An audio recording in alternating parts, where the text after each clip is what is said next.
All right. I'm 394 I the love score. that so I'm gonna go live much. at 6 o'clock. Launch the nukes.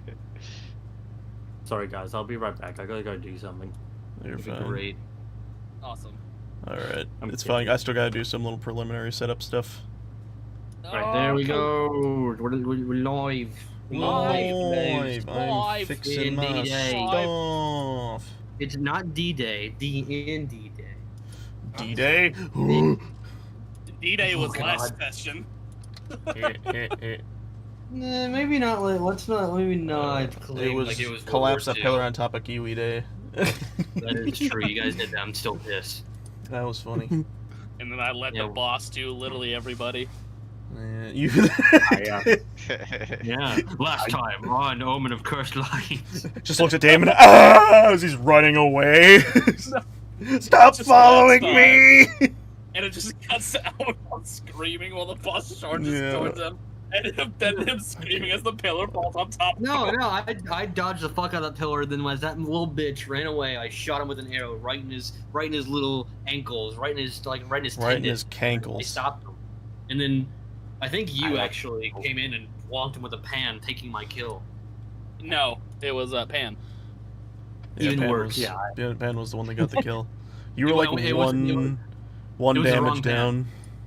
Yeah, it was the Oh, wrong I pan. see, I see what you did now. You just put fucking his token as he's part of the Yeah. cast. He's now. part of the crew, guys.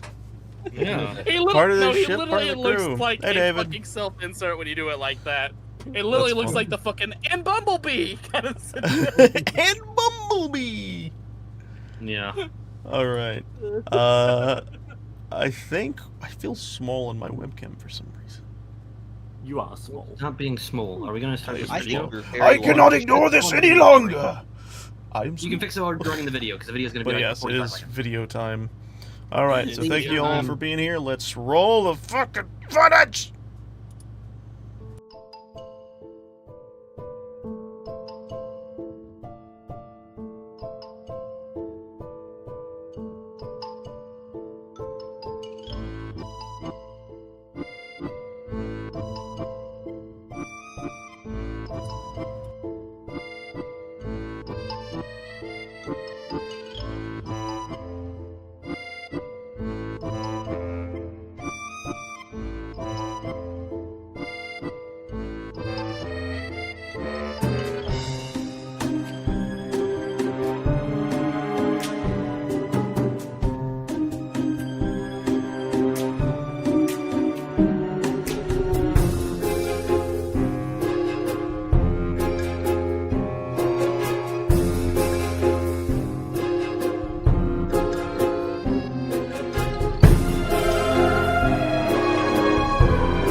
It's All bored. right, we're back, and It's Ethan's already having bored. issues. Woo! It's so borked. All right, while Ethan does that, I'm gonna get my God information damn it. stuff. You got time? Don't worry. I still got to pull up all my files and such. Hello, everybody. How are you doing, Jacob? I'll give it one more try. You should. Fuck it, if it- It's Jacob's turn. Ah, How you doing? Which Jacob? It's Jacob's turn. It's Yes. Jacob's I'm turn. asking both of you. It works. That's How funny. you doing? How you doing? Yes. Do you want to answer at the same time? Go for it. 3, 2, 1. I'm doing pretty good. Horrible. How about you? I'm doing a lot as well. Why are you doing horrible? Because What's going on? I want to die. Where do you want to die? Like, what? Do you have any specific Where do reasons? you wanna or, die? Like, general. Where do you want to die? Probably in Australia. all right. don't Streamlabs is refusing to open. Nah. What have you I wanna- done? Fuck it. I'm just going back to OBS. I'm just not gonna have the active live chat. That's funny. Oof. That's fine. Yeah, I wanna- I want to die by like going to Bali and like getting lured somewhere by a dick boy and then waking up in a By a bathtub. what? filled with By a ice. What dick did you just boy. say to me? Did you say a dick boy? I mean, I meant a dick girl, but same difference. I heard Big Not Boy, Kevin. and now I wish I had, Oh, had okay. actually heard Big Boy. Okay, give me a second. I'm gonna have to.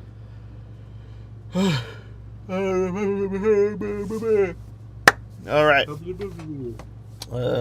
So, I guess I won't begin the actual recap until Ethan is fully up.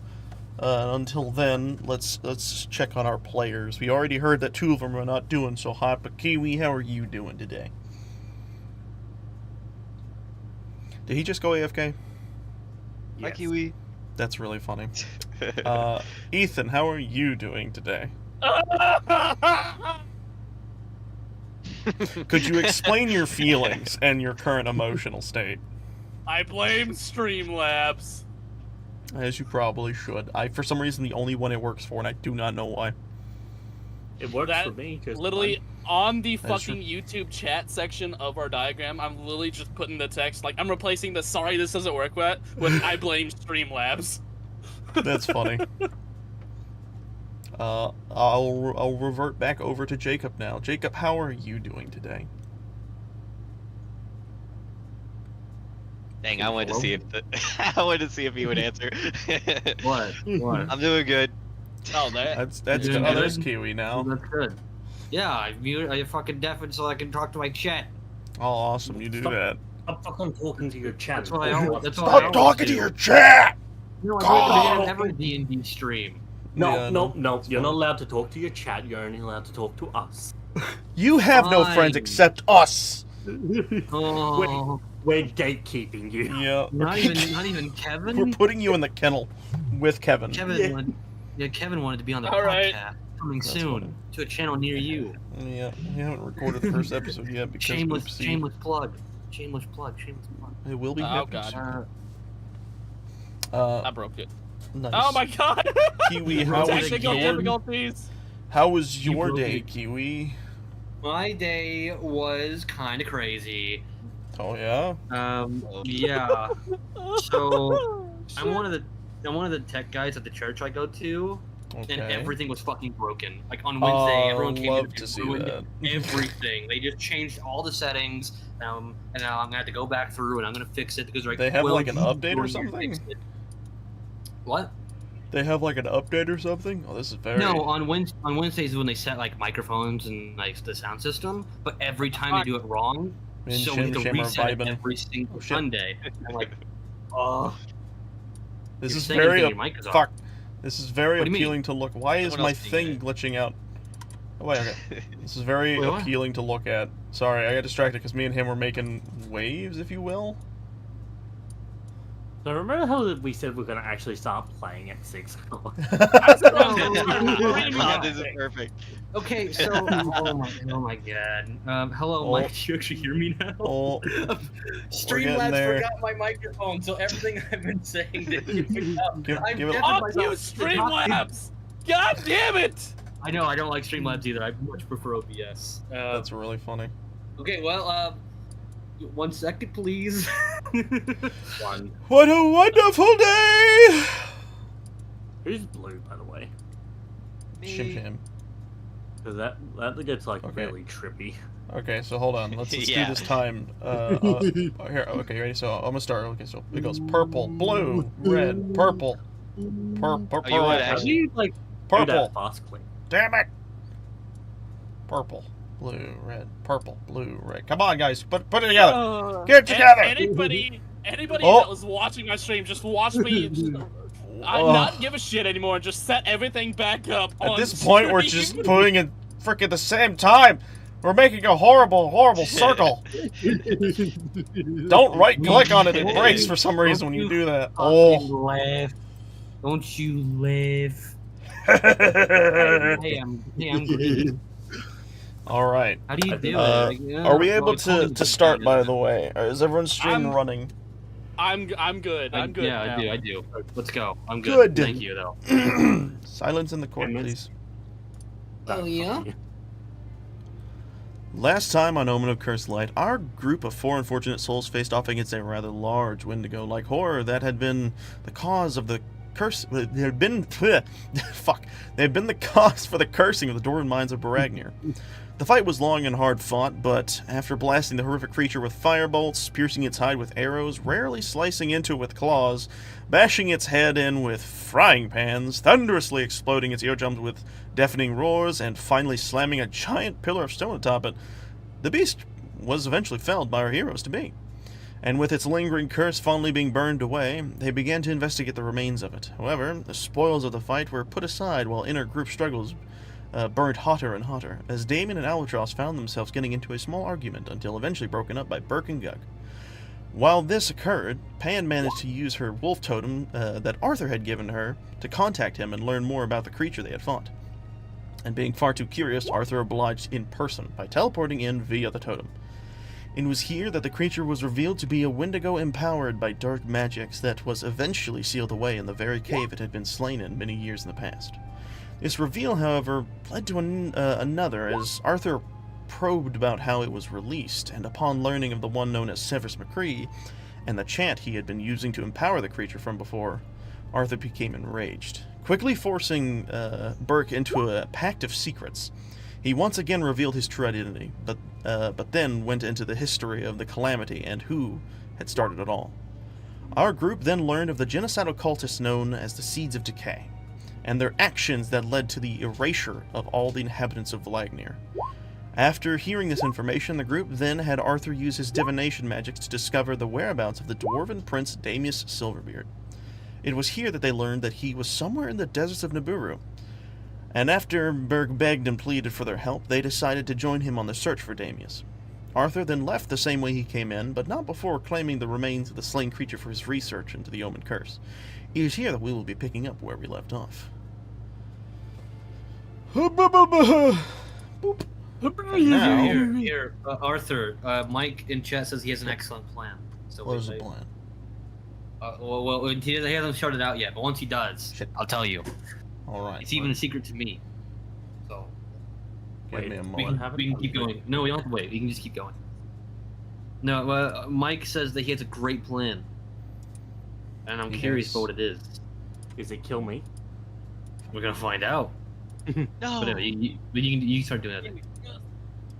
Well, this is a funny little pickle I actually put myself into. He was making a Red Dead Redemption 2 reference. Arthur, I got a plan. That's funny. Tahiti, Arthur. We're going to Tahiti to find the Well, Prince Door. I apologize. I was trying to be I was trying to be nice and organized. Where did Nort come from? I was trying to be nice and organized in my map situation, but apparently when you do that, you can't move the banner where you need it to go. So, give me a moment. I gotta unfolderize my files now. Because for some reason it doesn't let you just move the banner. Welcome to Omen of Cursed Light, the episode of technical difficulties. Yeah. Don't you put that shit on me. I always have technical difficulties, but the last 3 weeks I haven't had really any. No, it's like the So one don't- time all 3 of us have had that. No, I Well, did. Oh no. The good mine thing was is edited I know right which by Mike. ones I need, so it's not hard to pull them out. Alright. Yeah. Let us go back. Into You know, the I map. just said that, but then I pulled out the wrong maps. Alright. It's all borked. Well, there we go. Baragnir. Baragnir. Baragnir. Whew, that was fun. Let me get our music going, shall we? Boom. Remind me if it's too loud or not. It's about right. Okay, so you all make your way back through the tunnels where you finally reach the iron doors that you walked through to enter into these cursed mines. As you do, you then notice that the door is covered in scratches and bloody claw marks. And resting at the base of the door are piles of bones and ash. What do y'all do? Inspect bone. All I right. will inspect the ash. All that are willing to investigate. What the fucking these messages? Okay, all that are willing to investigate. Roll investigation. I like saying that. Investigation specifically? Yes. Damn it! It's I'm not looking good. Oh, Gug's on the case. You know, he's got the sniffer on him. He knows what he's doing. No, I'm not good at this. Ooh, I got something funny. Can I do something I funny? have low intelligence. Depending, is it going to destroy the situation ahead No. of you? What is Absolutely not. At least it shouldn't. Pan sticks two of That's her scary. fingers into the ash, then puts the fingers in her mouth and goes, yes. it? You I immediately cannot explode. taste anything. Roll for a new character. No, I'm kidding. You cannot taste anything. Nice. Okay. She, like, puts the two fingers in her mouth and then she goes, yes. It seems I cannot taste anything. I'm a skeleton. This Zombie ash is person. ashy tasting. Yeah.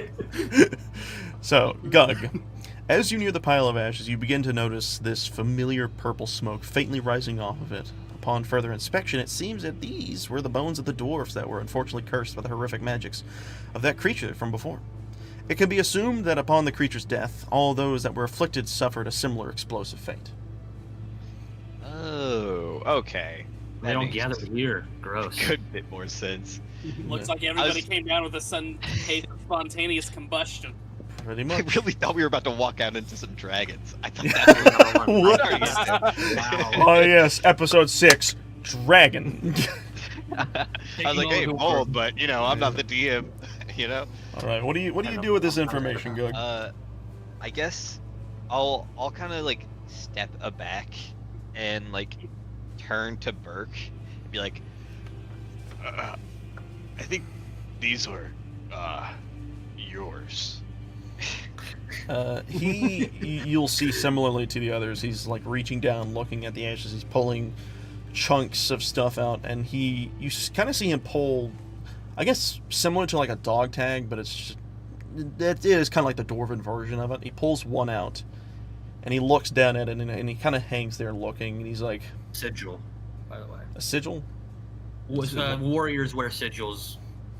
Yeah, that makes okay. Yeah, we'll use that then. Sigils. He pulls out a sigil from one of the pile of ashes, and he looks, and he breathes in deeply and lets out a sigh. And he goes, "Yeah, I think these were the ones that were cursed from before. It's really sad, honestly, to see how many have." And he like steps back and looks at the pile of ash, and just so you all understand, for scale wise, this isn't like a little pile of ash. This is multiple bodies worth of ash lined at this door. It is Just goodbye. it is like 10, like a 10, no, a 5, how the fuck do you like categorize this? I want to say like a 10-foot cube dispersed upon like the ground Lovely. of ash.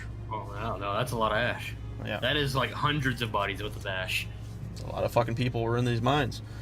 Yeah. And you see him like holding on to the sigil, and he kind of walks over to Gug, and I'll do it he in a minute. looks at all of you again, and he's like, "We lost a lot of people because of this damn thing, but hopefully we'll not lose any more." And he'll I would kind like of put to, it in his waist, or his I would plate like to, armor. I would like to shift through the ash to see if there's anything else inside. Roll me perception. No. With the not the 22. Only you had whoops. advantage. With the 10, Yeah. you similarly just see like remains of bones, just teeth, and very, very rarely some hair. Maybe even some of the sigils, but most of them seem to have been left behind, probably Okay. directly after the transformation. Okay. Okay. Pan walks up to Burke and she's just sort of like, believe me when I say this, Burke. They are better off dead than they once were. Because trust me, there is nothing worse than just losing control over your own body. You said trust me twice. Shut the fuck up, no one asked you. He puts his hand on your shoulder and he says, "I can see you're speaking from experience on that one. Thank you. Your words are much needed." That's the weird thing about it, Pan. Because I have an entirely different experience. When I was dead, I don't remember anything. Bert Yes. curiously also turns to you at that remark. don't remember how you died. I'm turning into no. Damien on accident. Whoops. I know how I died, unfortunately. Just not anything after. The only thing I remember is waking up back where I was buried, apparently. Right. Well, Yeah, being reminds me more of Nothing in my times between. being a bit more drunk than anything. Waking up from a stupor. I bet you 10 gold I can help drink you, Burke. He looks at you and he The says, least thing I- already saw you on the bar. I ain't doing that. Wait, how do we do the thing where you grab your characters and you move them? Wait, like it shows the lines. Oh, like that. But Uh, you're not in the town yet. You're still inside the cave. I'm just uh, putting you here to know where you're kind of at. Damn it. Trying to figure out the quickest route. Okay. No, I thought I was gonna do that weird like snapping motion where it moves my character for me. You know? Well, you have to drag. You have to actually physically drag them. So like, pick up your token and then do it, and then once you let go, it'll move them. So, Okay. click your token, hold it, and then do that. And there goes Damon. He's off to the races. Get the fuck back over there. I still don't really know how to do it, but I'll figure it out. That's fine. Yeah. All right. So, as you guys are talking and looking at this ash, Burke will. He'll walk up. Damien's off center. No. Oh, I didn't like that. No.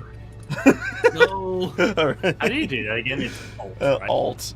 I have such an issue with it because the freaking opera just does stupid shit. Anyways, as you look around, you hear Burke yell out to the guards on the side of the door as he bangs it. He goes, "Oi! Open up! The mines are clear!" And as you hear this, you then begin to hear the sound of metal scraping metal. And as this happens, you begin to see light slowly filling in from the opening doors. As the doors finally fully open, your eyes readjust to the outside light. You see 20 or more guards posted around the door with shields and hammers at ready. But as they see you see them all kind of like relax their positioning. And then you see a familiar guard, the one who had We been didn't kill guiding them you. all. What? We didn't kill them all. Okay, well, hold on.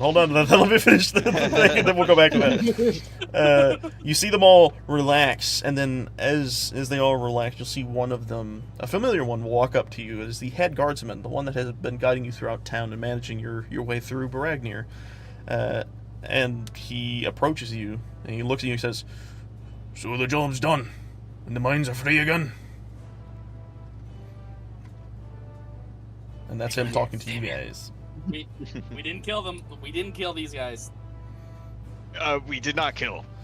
He looks down and he just sees a pile of ash just spewing out of the door, and he's just like, "They killed themselves?" They more ceased. When we killed the thing that turned them into this, they all kind of, well, turned Exploded. They fucking exploded. There's no sugarcoating that. You see him turn his head to the side. Thing? Was there something down there? Ash. Oh yeah. There's one down there. Big fucking skinny purple creature or whatever, encased in a crystal. That is, different. He had such a beautiful roar. I wish we could have kept him as a pet. I just realized Not something. keeping as a Albatross, pet. are you wearing his skull? Technically speaking, yes. he looks over and he registers your voice. He doesn't notice you at first. And you see him turn over and he goes, he's just talking. He's like, "I don't know what creature you would have had in the. What is that on your head?" I'm wearing it. What? It's my pet now. I can hear its speech in my brain. He kind of pulls his hammer forward a little bit. And he's just like, "You sure that's safe to have on you?" That. No. He leans close and he looks at his like, "Is that the beast's skull?" Yes, it is a skull. That is a mighty beast indeed. That thing's large. Yeah, my big ass head barely fits in it though. You might need to fashion that into a backpack, lad. Oh, maybe I like you, but our DM said no. DM said no. Hey, no breaking the fourth wall. Sorry. You see a hand reach down with a middle finger as it pulls itself back up. As you guys are talking, he's kind of looking back at everyone. You kind of see this smile slowly start to grace his face. He's like, "This is wonderful news. Then we shouldn't take any much longer. Let's head to the king. Get all this other stuff dealt with, and then we'll let you all be on your way. Are you all ready?" Cracked knuckles. Time to get me a crown. Oh my god, it's time for the crown, isn't it? Yeah, it's my crowning moment. All right, Whoa, and I you see. all are you all heading? Oh crap! I forgot I got to control Burke too. You see Burke just run through buildings like a fucking rhino. Wait, okay. I accidentally set my token on top of Damien, and I for a second thought he just disappeared. And for my What's next shred, I'll go into a magician's hat. What's that? Yeah. What's that? I What's going on? wanted to ask one of the guards next to the gate, like, do you want help with the piles? You see a much smaller dwarf than the other ones. He kind of walks in. He's like, "Nah, we'll be fine. You go get your own thing. We'll handle it here." Okay, thank you. You're welcome. Have a good. Thank you again. He waves. Yes, Heist Volume 2, Electric Boogaloo. Wait, he wanted us to God. bring back his son for the crown. The But- Heist Part 2, Electric Boogaloo. So, We are walking out with a crown. I Before- wouldn't say that. Before we enter the throne room, Pan's just gonna quickly say, Damien, may I have a word? Yeah? What's up? Earlier, I couldn't help but notice that you may have taken a bit of an offense to me calling you my best test subject. And I understand that for you, it might seem that I purely care for you in the sense of how would you say, well, I guess test subject, for lack of a better word. But I think it's important for you to understand that the one memory I have intact, well, two memories technically, but they're both connected. They bring me the same amount of joy. It's one memory, I can't really recall much other than just dancing with someone. The other is my tinkering, my creations, all of which bring me a certain amount of joy in my life. And thus, though it may have seemed a bit rude when I called you my favorite test subject, it was more of an association, as for you are one of very few people. Arthur, you and Arthur are basically the only ones so far who have treated me not as if I'm just some freak, but rather a person. And so I apologize if my phrasing may have come off as rude.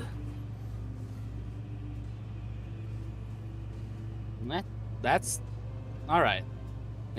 I can forgive that. It's okay. Thank you, Damien. Now, why don't we try to go get ourselves a crown?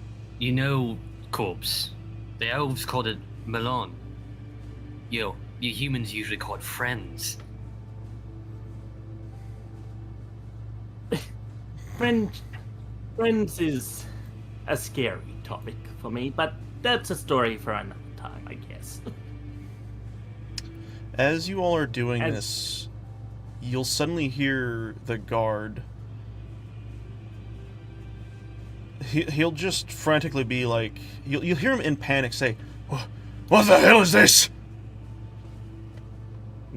What is this? Stop the music. And as you all look over at this sudden sound, you'll see Burke is also looking around. He's standing in front of the throne room doors that are open.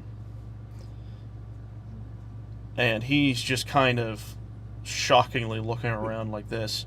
And the guard seems like he's already gone inside. And Burke looks at you and says, There's bodies. We need to go. And he runs in to the throne room. What the hell? Okay. Seems like no crown. It seems like everything that we just did in the last chapter was literally for nothing. Yay. Oh, shit. We saved all the dwarves that entered the mines by freeing them from their We saved all the dead dwarves. Yeah. All the dwarves in this town were infected, so they just all simultaneously died. Hey, Oh, I said God. I said bodies. I did not say ash piles, okay?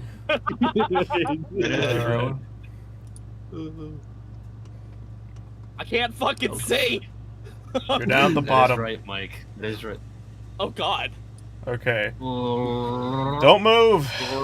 Stay still. Okay. No moving. I It's moved. talkie time. It's Alright. talkie time. We just had talkies. It's talkie no, time, but there's me fucking talkie. bodies. DM talkie. Okay. Fine. That's a lot Okay. of dead people. As you all round the corner, you immediately see, and I'll move him over to here. You see the head guardsman leaning down on one of the There you go. corpses, and he's quickly checking the body. He's like, "Come on, please tell me you're still alive." And he's looking. He's like, you see him pound his fist, and I was like, "Damn it! Someone must have gotten here while we were all at the door." He looks up at you, and he's just kind of in shock at the moment. And Burke similarly is also looking at these bodies. I will give you all a moment before things continue. If you all want to investigate the bodies, you can. Rabbit, What? can you see other dead people? I could have.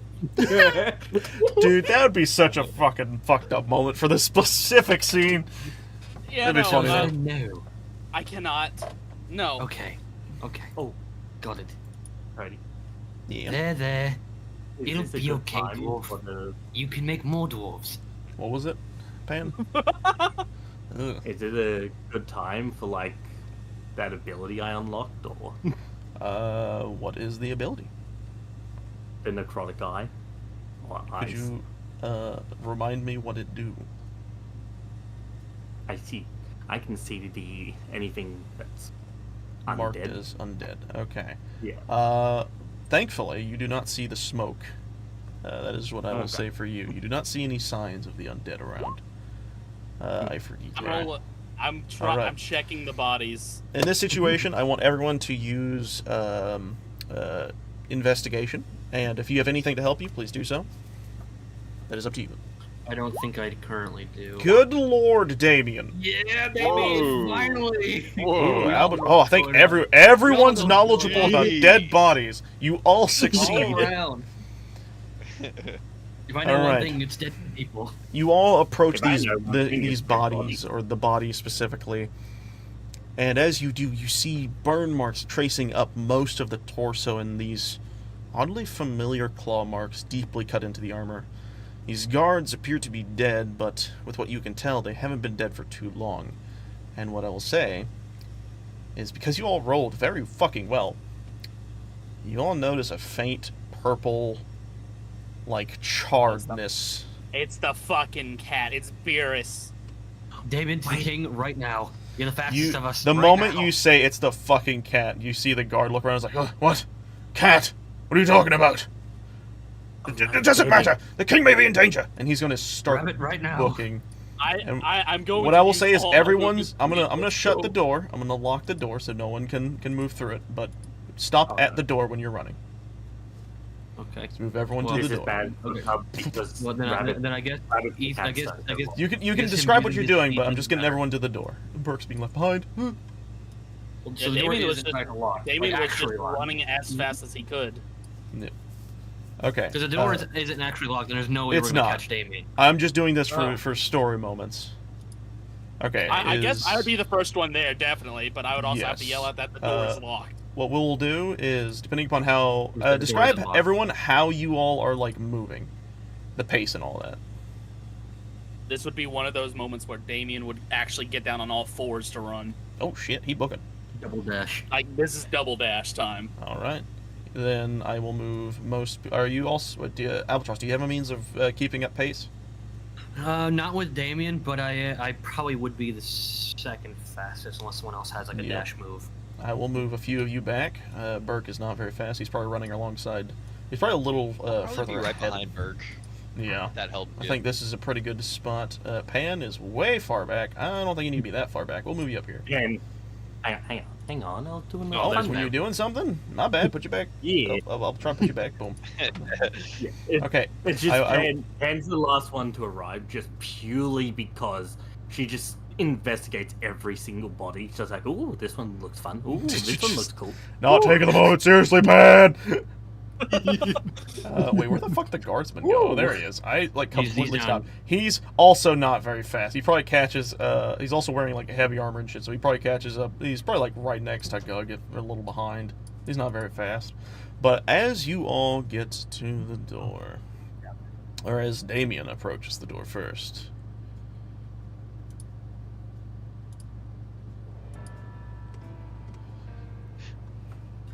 I will allow you, Damien, to enter into the room to see.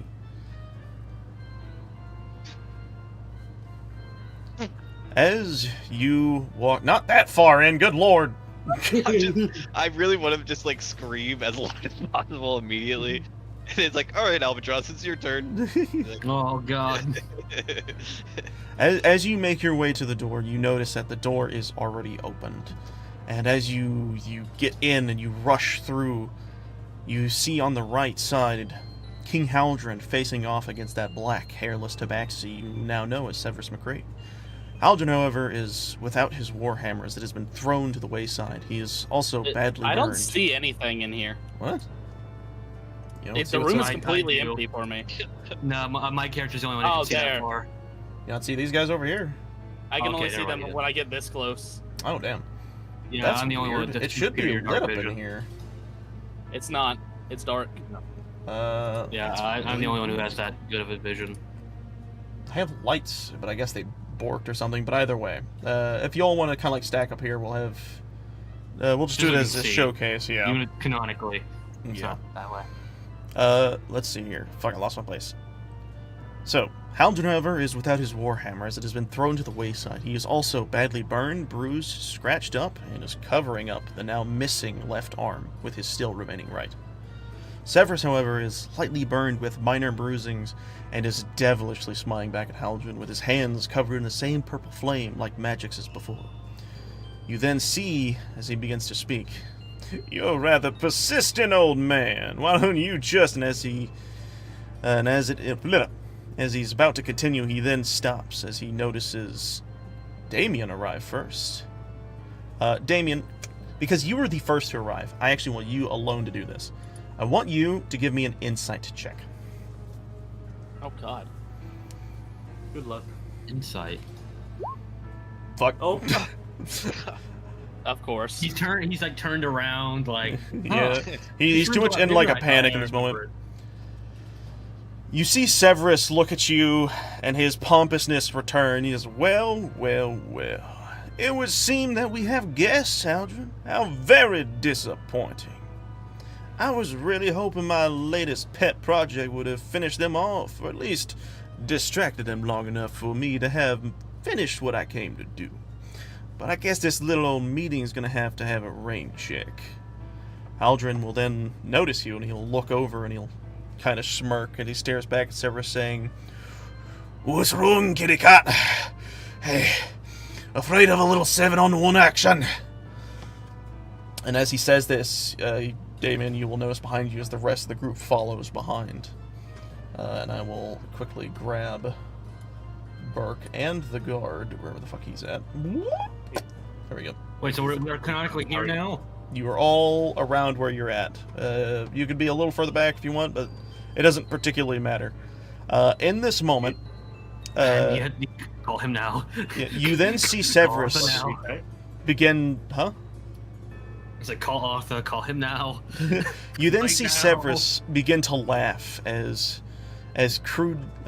You then see Severus begin to laugh as crudely wipes a fake tear from his eye. And he says, "Oh, my dear friend, no, I'm not afraid of them at all. I just prefer to save my strength. Besides, the mistress doesn't want me going all out just yet. Gotta wait till the time's right, you know." In this moment, I'd like to ask you all this. What are you doing now? I'm telling Pan to call Arthur right now. Pan, for the love of God. Oh, God. What I will tell you is the totem is inactive because it has a once-a-day use. Hey, I know that. The character doesn't. I know. I'm just telling you this. I'm gonna search Pan. Hang on, Jesus Christ. Give me a minute to answer. You keep talking over me, both of you. You said freezes. So I was like, okay, that's fine. Fine, go ahead and tell him to freeze. Yeah. So her body just sort of stiffens up, and she's just like, even if I wanted to, it only works once a day. I cannot contact him again. I would still like to search Pan for the totem. You could do it if she'll let you. Is it really a let if she's frozen? She's not frozen. She's just, feared, if you will. No, but that's like if she's not going to stop me. That's if she's going to stop you. I am going to stop you. Well, I'm still going to try to search Pan. As I've just said, Damien and Arthur are basically the only people at the moment she feels any connection to. She's not just going to let you take the one thing that lets her contact him. Or I'm still going to try to find it. If you're going to try and get it, is a sense of, we'll say it's very akin to being grappled in this sense because you're trying to get it from her. So I will have you both roll strengths. We'll have Straw strength. Hold on. We'll have you roll with athletics or acrobatics, and we will have Pan using a strength save. Fuck me. Okay. You might still get a higher number. No. No. Just barely. As you're panically trying to fumble with the artifact, Albatross quickly snatches it from your hands. What do you do with this in this moment? He attempts to use it, much to the direct failure of being able to. And Pan, what do you do? Pan immediately points a gun at Albatross and says, "Give that back." You see Severus gun? looking at you all. Yeah, she's got a gun. That's how she uses her spells. Guns this entire time. I thought they were like fantasy bullshit weapons that they weren't real. I didn't know you were using fucking like. No, we have guns. They're flintlocks. Okay. Stuff like that. She pulled out a fucking Glock or a John Moses Brown. Yeah, a deagle. I don't know what I was expecting. As you guys are having this moment, Severus begins to laugh off in the corner. It's like, is this really the time to fight now?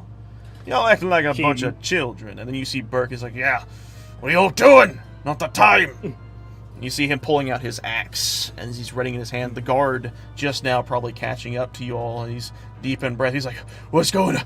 King, are you alright? Dear Lord. And he sees the king's current shape. I will ask, actually, Damien, what are you doing? Because you're the closest to the situation. I've been waiting to approach.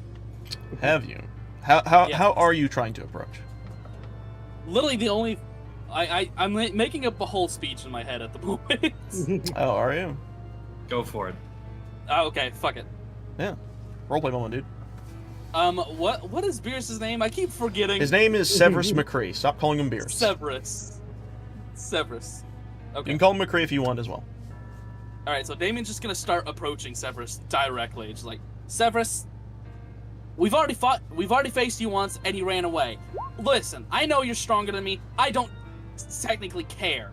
But what you're doing is gonna put Dom in danger if he's still alive. So why don't you just tell me what you're doing here? Why do you need to kill all these people? You're approaching with that question, right? Yes. As you get closer, he looks down at you, and he kind of... You see on his hands this purple flame like magic as he whisks it away, and he postures himself more abruptly in a more pompous manner as he kind of leans back against the pillar and says, now what in the means do you have the authority to speak down to me like that, little man? Purely from the fact that I don't give a shit if I die anymore. Alright? Oh boy, you ain't dead yet. And he pokes you in the nose with his claw, and you feel your form waver. You feel almost like you're about to slip through the ground as he chuckles to himself. You're just a bunny set on some loose strings, is all. But don't worry. Once the calamity's gone through, you'll die too, just like everyone else. This calamity. You speak like he's still struggling with his form. Yeah. Like this calamity. What is that? Oh, it's just a little thing we like to call, what's the word? Bit of fun genocide, if you will. But I don't plan on giving the rest of my surprises away just yet. And you will see as he, in his hand, forms a fireball, and he basically underhand smacks you with it. I will actually roll to hit. Oh God. Let's use the actually no. You know what? I'm gonna use the black and white die. I like this die. It's one of my favorites. Dare to use. I don't even have to think about the bonuses. He got a 19. Oof. In Damon's this, That would have killed me before the level well, up. no, that was just the Next roll to character you hit. make. That was just the roll to hit. I know. I, however, will roll a few fun numbers. Damon's gonna fly across the room. Two He's gonna purples. hit the wall on the opposite Actually, side. no, I'll keep it with black. We're keeping it black. Here we go.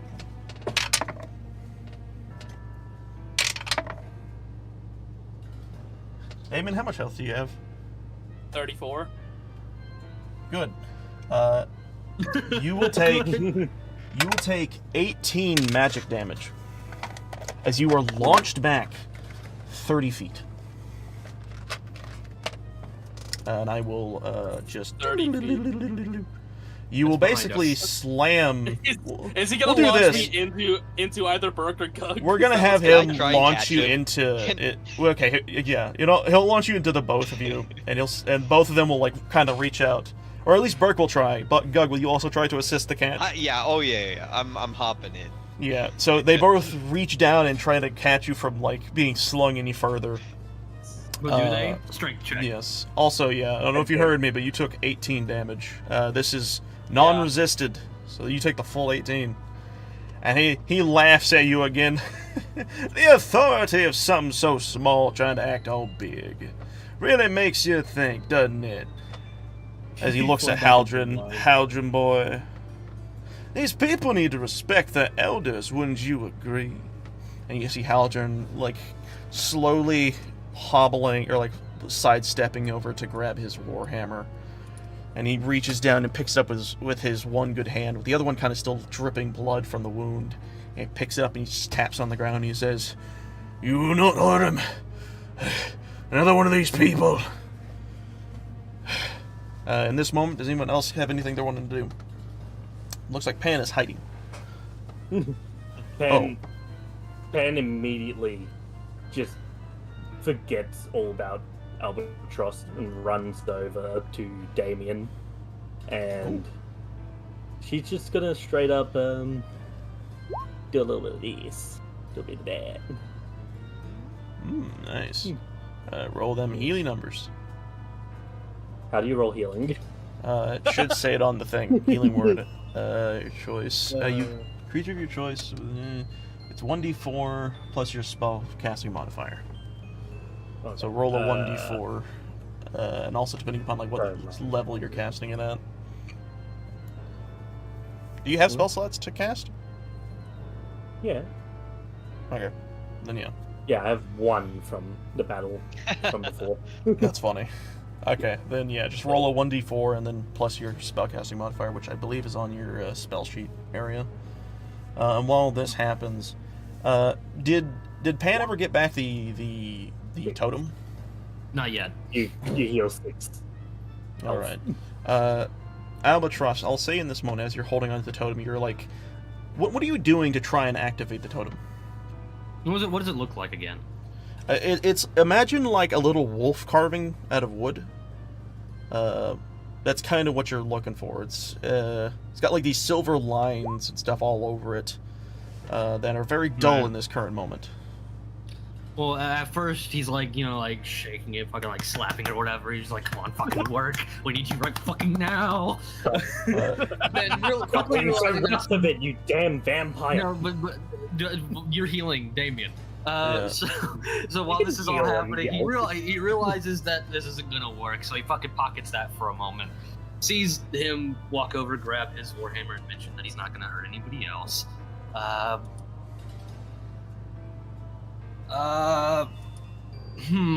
you don't have anything at the top of mind, we can see what Gug's up to. Well, no, I gotta think. Albatross normally would stay in front of people, but this isn't the original Albatross where he actually. Yeah. Well, while you're thinking on now's a this, good time to Gug, leave. what are you doing? You just caught Albatross. You just caught Damien. Sorry, and you set him to the side. What are you doing? I want to try and get as close to in front of the king as I can. All right, feel free to move up next to him if you want.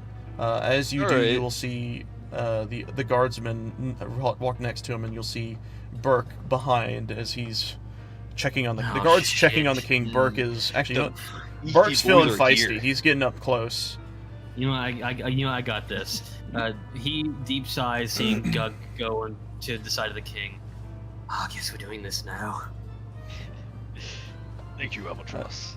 As you all near the king, and Burke starts to kind of rile himself up, he's like, "You think you can just come in our kingdom, fuck up our mountain, and then try and kill our king and get away with it? You're dead!" And in this moment, if no one has anything else they'd like to do, Severus will just hold out his hand. He says, now, ain't no time for that. And he'll snap, and he will suddenly appear right next to Damien. Now, isn't this just a curious little thing down here? And he looks down at Damien. Y'all just left him here on his lonesome with this poor little zombie. Oh, what a shame. You know something? Fight a bitch. Isn't it curious how something that shouldn't have emotion cares for something like this? How cute. He then snaps his fingers again, and he appears behind Albatross. And you, Mr. Vampire, oh, poor thing, kicked from your tribe of elves. How sad. Oh, and speaking of tribe, he snaps again. How are you doing, Mr. Orc? I could have sworn you were supposed to be someone important by now, but I guess that didn't go well, did it, Sonny? And he bamps back up to the throne, and he cockily sits in it. And he's, you could tell, enjoying this moment very lavishly as he looks over you all. He says, "How are y'all enjoying your gifts, by the way? I made sure to hand-pick them for you." I want to remove the skull of Ngakwe. Yeah, I was the same way. I was just gonna throw it away. I was gonna gonna throw away the remove Nardqual. The what? What's going on? I'm gonna remove the skull. Why? Me and Albatross were both gonna just throw them away. Well, on the ground for now, like in the moment. Well, because he says I left gifts for you. I mean, No, it's the heart, the hat. I think you're misunderstanding. Let me. Okay, you know what? I'll be in character a bit more. He looks over me. He's like, "So how y'all liking those gifts I gave y'all? I don't know. Does feeling vampiric feel fun to you now? I'm sure you've gotten used to it by now." And he looks over at the zombie. "Well, look who's approaching. You got something to say, Sugar Lips?" Really? Or lack thereof, Oh. I should say. My bad. Where are my manners? And you see Haltrin kind of, "Stop playing around with us, you devil!" Are you saying that it is your fault for all of this? For the way we are? He will reach his hand up, and he will snap, and this time he'll peer behind you. And he'll say, "Oh, darling, I'm responsible for most things that's been going shit ways." Don't you know an agent of calamity has to be as calamitous as possible? That's just the rules. He will then start to walk Okay. in this direction. Pen is immediately just gonna start, like, unloading as Are many you? firebolt as she can into Roll him. to hit. Or at least attempt to. Yeah, where is it? Firebolt. Ooh, 19. Ooh. I actually will say that hits. Oh. Roll the damage. Hits in the bag, he turns. You some bitch. You see... Actually, describe what you do. She just immediately goes into a rage, and she just loads in her fucking incendiary rounds, and then just fucking fires as much as she possibly can at him. You see You son of a bitch. as the flame impacts him, it kind of folds around him. He then stops moving forward, and he slowly turns around, looking unfazed. And he looks at you and he says, "There we go again with those emotions. Shouldn't a zombie be more dead inside than that?" And as he says this, you see his eye, his eyes flash purple as he, raises his eyebrow instantly and looks at you. Think of, the Rock smirk, but he's just more vile. But as he does this... You know what? I'm going to be mean. You are put under the fear effect. You cannot be afraid. But you are. And in this sense... Do I see black smoke from him, or...? Because... No, you don't see black smoke, but you... I will say with your specific ability, you do see smoke, but it's not black. It's something. Something unknown. Some other unknown color. Yeah. It just doesn't look natural. And as he does this, as I said, you're put immediately into the frightened state. I'll just give this to you. Why not? Let's just give you the old. Let's just do. Let's do this. This looks scary, right? All right. And in this sense, you drop everything you're holding and move back to your full movement speed. And move back my full movement speed. Yep. In a panic to get away from him. You would use what would be technically considered your full action to move as far away. You would drop whatever you're holding. So in this case, I believe you were just wielding your gun. So your gun would be right in front of Damien. Fuck. Why'd I have to make your name so similar? I knew that was gonna happen eventually. Yeah. I didn't notice until recently that I made your guys' names super similar, so I'm gonna have to rewrite my brain. What is it, Albatross? Seeing her run away and then seeing just Damien over there, I want to shoot an arrow, knowing that it's not going to work. I'm going to shoot it next to McCree over here. All right, go ahead. I don't remember his first name. I'm not shooting. I'm just shooting next to him. I'm not shooting him. I see. I'm shooting at, in his general direction. You see the arrow whiz by, and as it goes around behind him, you see his tail whip up and wrap around it. And he pulls it in front, and he says, "Now your aim's getting better, but you missed me by an inch." As he snaps the arrow with his tail and throws it to the wayside. "Oh, I'm sure you weren't trying. Or maybe you're afraid to try." Oh. He starts walking closer and closer to the door. And as he does, he turns back around facing you all fully, and he lets his arms hang low as he kind of expresses himself fully. And he goes, "It's been fun, but, well, could have been funner. But y'all ruined my fun a little bit, so I'm gonna have to leave. And I might return if I'm feeling good enough for it, but for now, I think this will be the part where we all disperse, if you will." And as you do... couldn't come up with another name for fun? Oh, calamity is all I bring. And that's fun for me. As he raises up his hand, and in a similar fashion to what you all saw before, he takes a bow. And as he does, his right hand is covered in this purple flame. And he swings it down in front of his face, and as he does, the flame covers his full form, and he starts to whisk away. And the last thing you hear before he's fully gone... let me find the lines!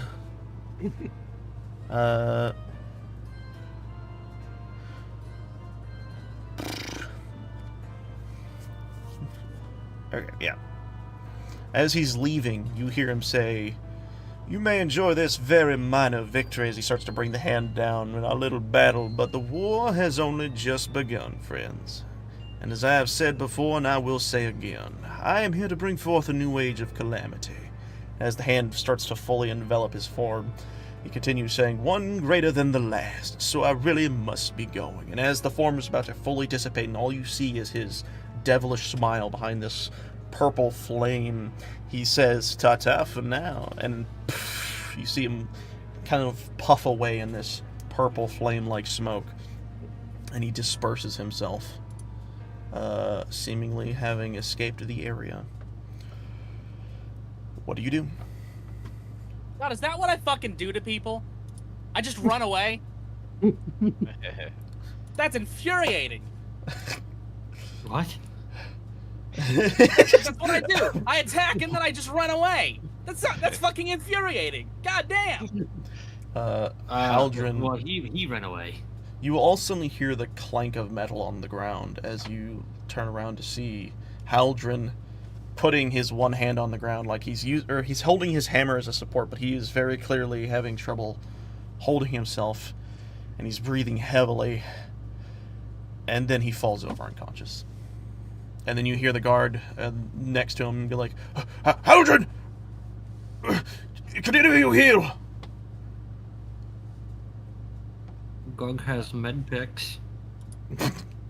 I don't think an unconscious person can drink I have a potion. potions. They actually can. Yeah. You can force feed them, yes. Gug, if you I would will like to give him a potion of healing. I have decided. My generosity knows no bounds. Oh dear. All right. You kiss it into his mouth. you pick him up, hand under his head, and you start to feed him the potion. You like uncork it with your mouth and start feeding it. And you do that thing, you know, where someone has trouble swallowing, so you start like rubbing their throat to make sure it goes down all the way. And as you do this, you see him kind of like his eyes are shut. There's that glow that normally is there is not, but suddenly he starts to putter back to life. He goes, and he kind of sits back up. You see his wounds; they heal okayly, but he's still very injured. His arm still missing because that won't grow back from a potion, unfortunately. And he's kind of like lightly awake. Is he wearing a cape right now? Haldren? The king. Anyway. I do not. Yeah. I actually don't know. I don't think his. No, he doesn't have a cape. Okay. I wanted to make a tourniquet out of something, but I don't know if I have anything.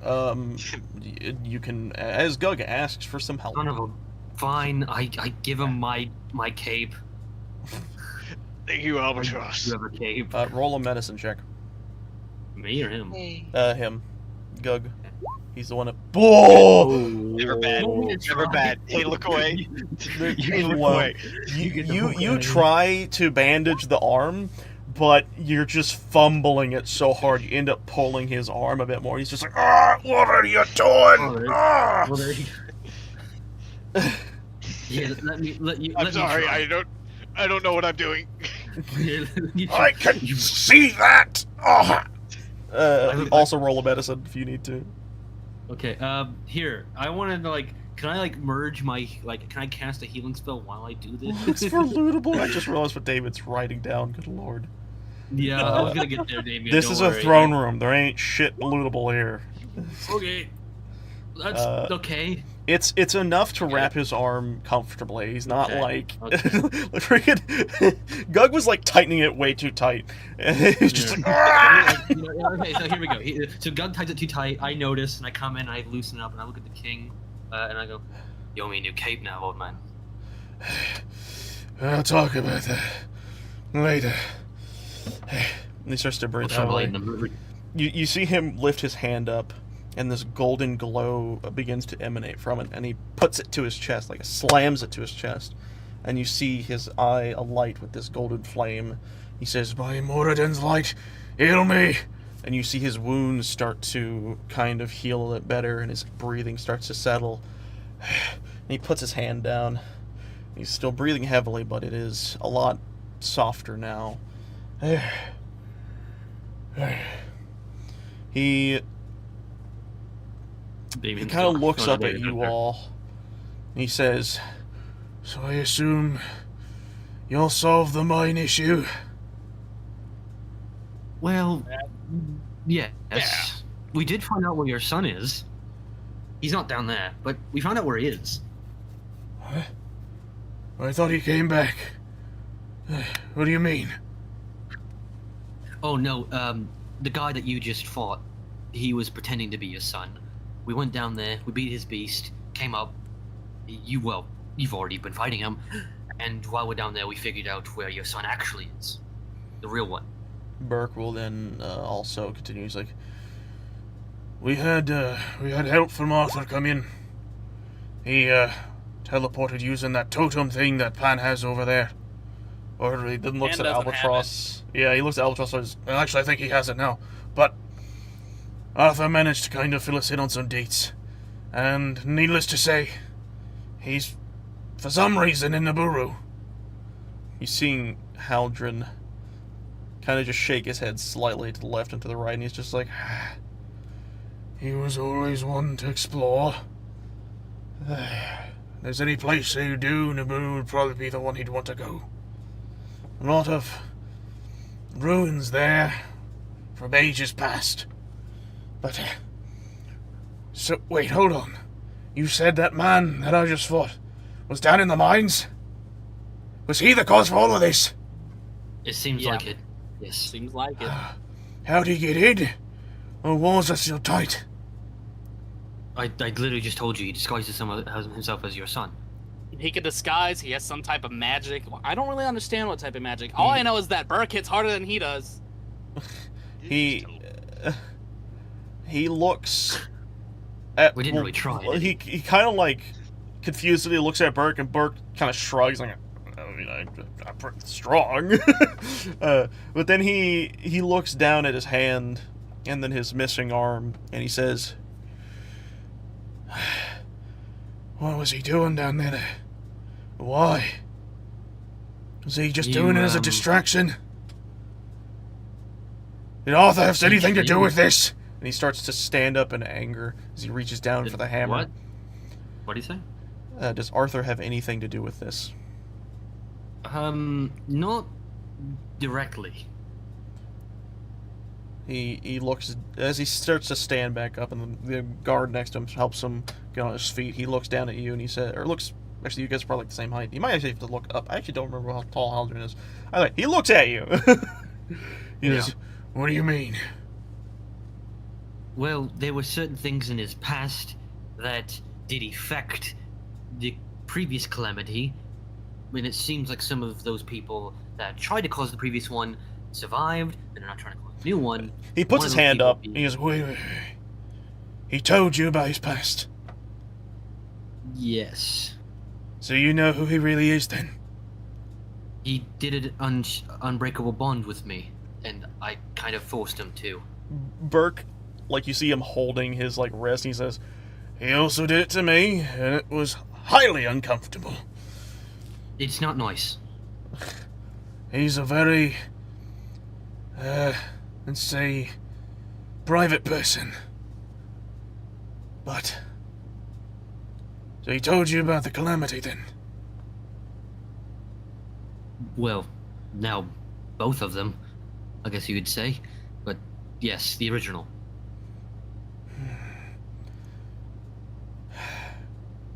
This is just... The timing is just strange. You all arrived just when this all was going down. Did he send you... It seemed... He's kind of like in his own head thinking about what's going on. Oh, Pan, what's going on with you, by the way? Meanwhile, with Pan. She's just heading out. I don't think anyone would stop you because I think everyone would be too distracted. I will go ahead because he's already gone. Oh, hold on. I'm gonna remove your fear because you are no longer afeared of him since he doesn't exist. I would say that Damien's not directly involved, so Damien might see it. That's if Damien's paying attention. I was The specifically... chat says yes. I was specifically standing in front of Pan and the group to make sure that like the king wasn't going over there. Okay. So you're purposefully letting Pan walk away, right? Yeah. All right. This isn't Pan's environment, as far as I know. Yeah, that's fine. Pan, you continue to walk down, and whatever you do in these moments. I'm gonna. If actually, I'll ask, what are you doing in this moment? Are you just going to like silent walk away and all that? Be to yourself. Yeah. If you remember, she's not a fan of kings. Oh, so- I'm aware. Yeah. I was just making Well, sure. he's only like 75% king now. He's lost a bit. I'm gonna move my character up here so I can That's fine. See. see. We know you're over there. Yeah. Okay, Yeah. so as he's to himself, starting to kind of like ramble on his confusion, Albatross, what were you saying? I don't know where we were at. He was just like he was basically being or saying to himself like, did somehow Arthur plan for did this Arthur- or anything? Well, it seems like our arrival didn't cause what was happening. It was already happening before. However, it might have escalated, forced his plan to accelerate, which is good. That means it's not going to plan. So it's working. That sounds sensible. What are you, Orc? Are you of the same mind? I hope so. Riveting. What? Uh, He looks up at Gug and looks down at Albatross, and he looks at the both of you, and he's like, what was in the mines? What was he doing? Well, you see this skull Need some water. on my head? You said you put it down. No, but then you said that's not the gift that he was actually talking about, so you kind of undid that. That was You're right, you. never mind then. So, You- you know the skull? He looks down and looks at it, and he stares at it for a moment, and is like, what is that? Looks Well, horrible. whatever it was, it's because my character wasn't smart enough to actually know, apparently. So whatever it was, this is what he was creating, or it was the core of his creations. I will also allow this for a moment of Gug in this situation, because you recall specifically what Arthur had claimed it to be. Being infected with the hungering curse, if you will. Do you do anything with this information? You know, it's a Wendigo. Yeah. Yeah, I'd speak out about it. I kind of forgot that he even said that in the first place, but yeah. Yes. I guess I would speak up and be like, the hungering. Just leave it at that. I'll just let him figure it out from there. Probably could. He kind of looks and he thinks about it. A Wendigo. He made a bloody fucking Wendigo. Down in my mines. That don't look like a Wendigo I've ever seen. And I've had to kill a few myself. Some mines are too treacherous. We built systems to prevent this. How did he make one? Well, you saw his power firsthand. It's kind of, it'd be more, appropriate to ask. It's surprising that he couldn't do more. The question isn't how he was able to make so much power, but why is he still holding back?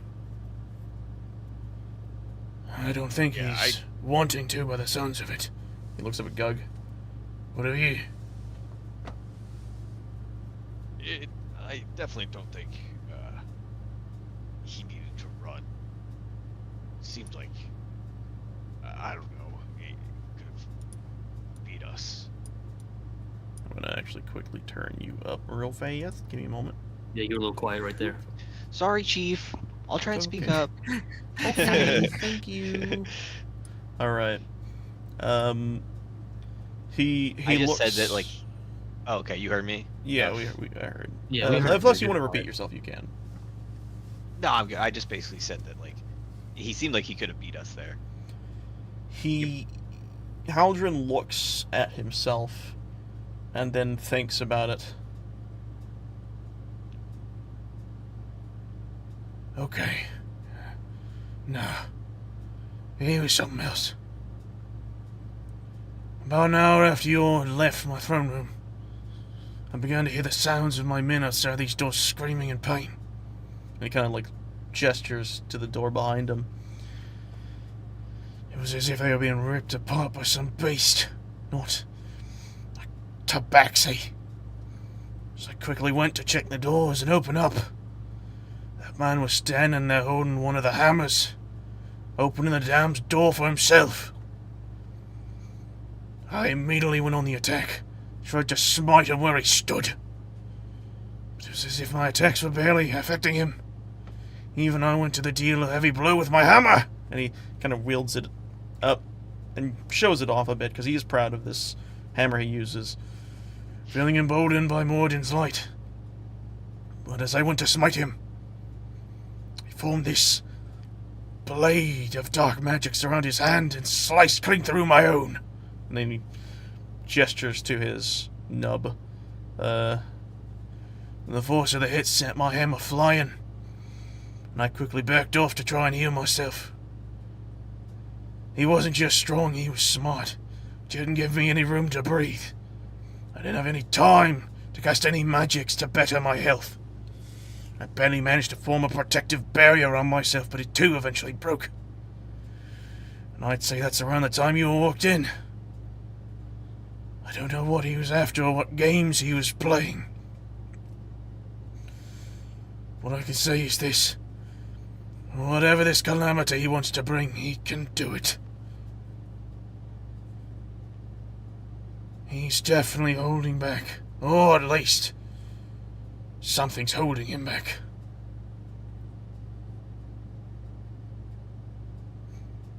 The mistress. He said something about that. He kind of takes a moment to think. The mistress? That's the only reason he didn't tell me anything about what this new calamity was that he was not telling it because the mistress doesn't want him to. He starts to kind of like, you see his eyes squint and then dart around in his, it's as if he's just putting things together. Did Arthur have anything to say about this man when you informed him? He seemed a little panicked from what I remember. That was 2 weeks ago. I don't remember. He at the hearing of him being panicked, he's like, it's probably what I'm thinking it is. Fuck. He was a little strange in the mines too. He was repeating himself, saying something about praising a mother and worshipping eclipses. You see... He started his own cult, apparently, that I think he's the reason... I've never even cared about the past that much. I wasn't alive for it, but I think he was the one that caused the last calamity.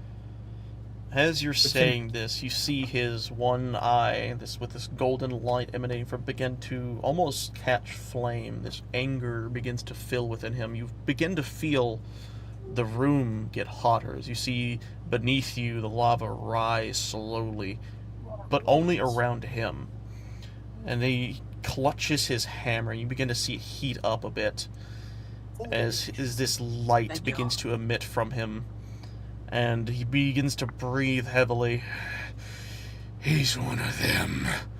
And he takes his hammer and he just fucking chucks it as hard as he can against the wall over in the northwestern side. Or sorry, northeastern side.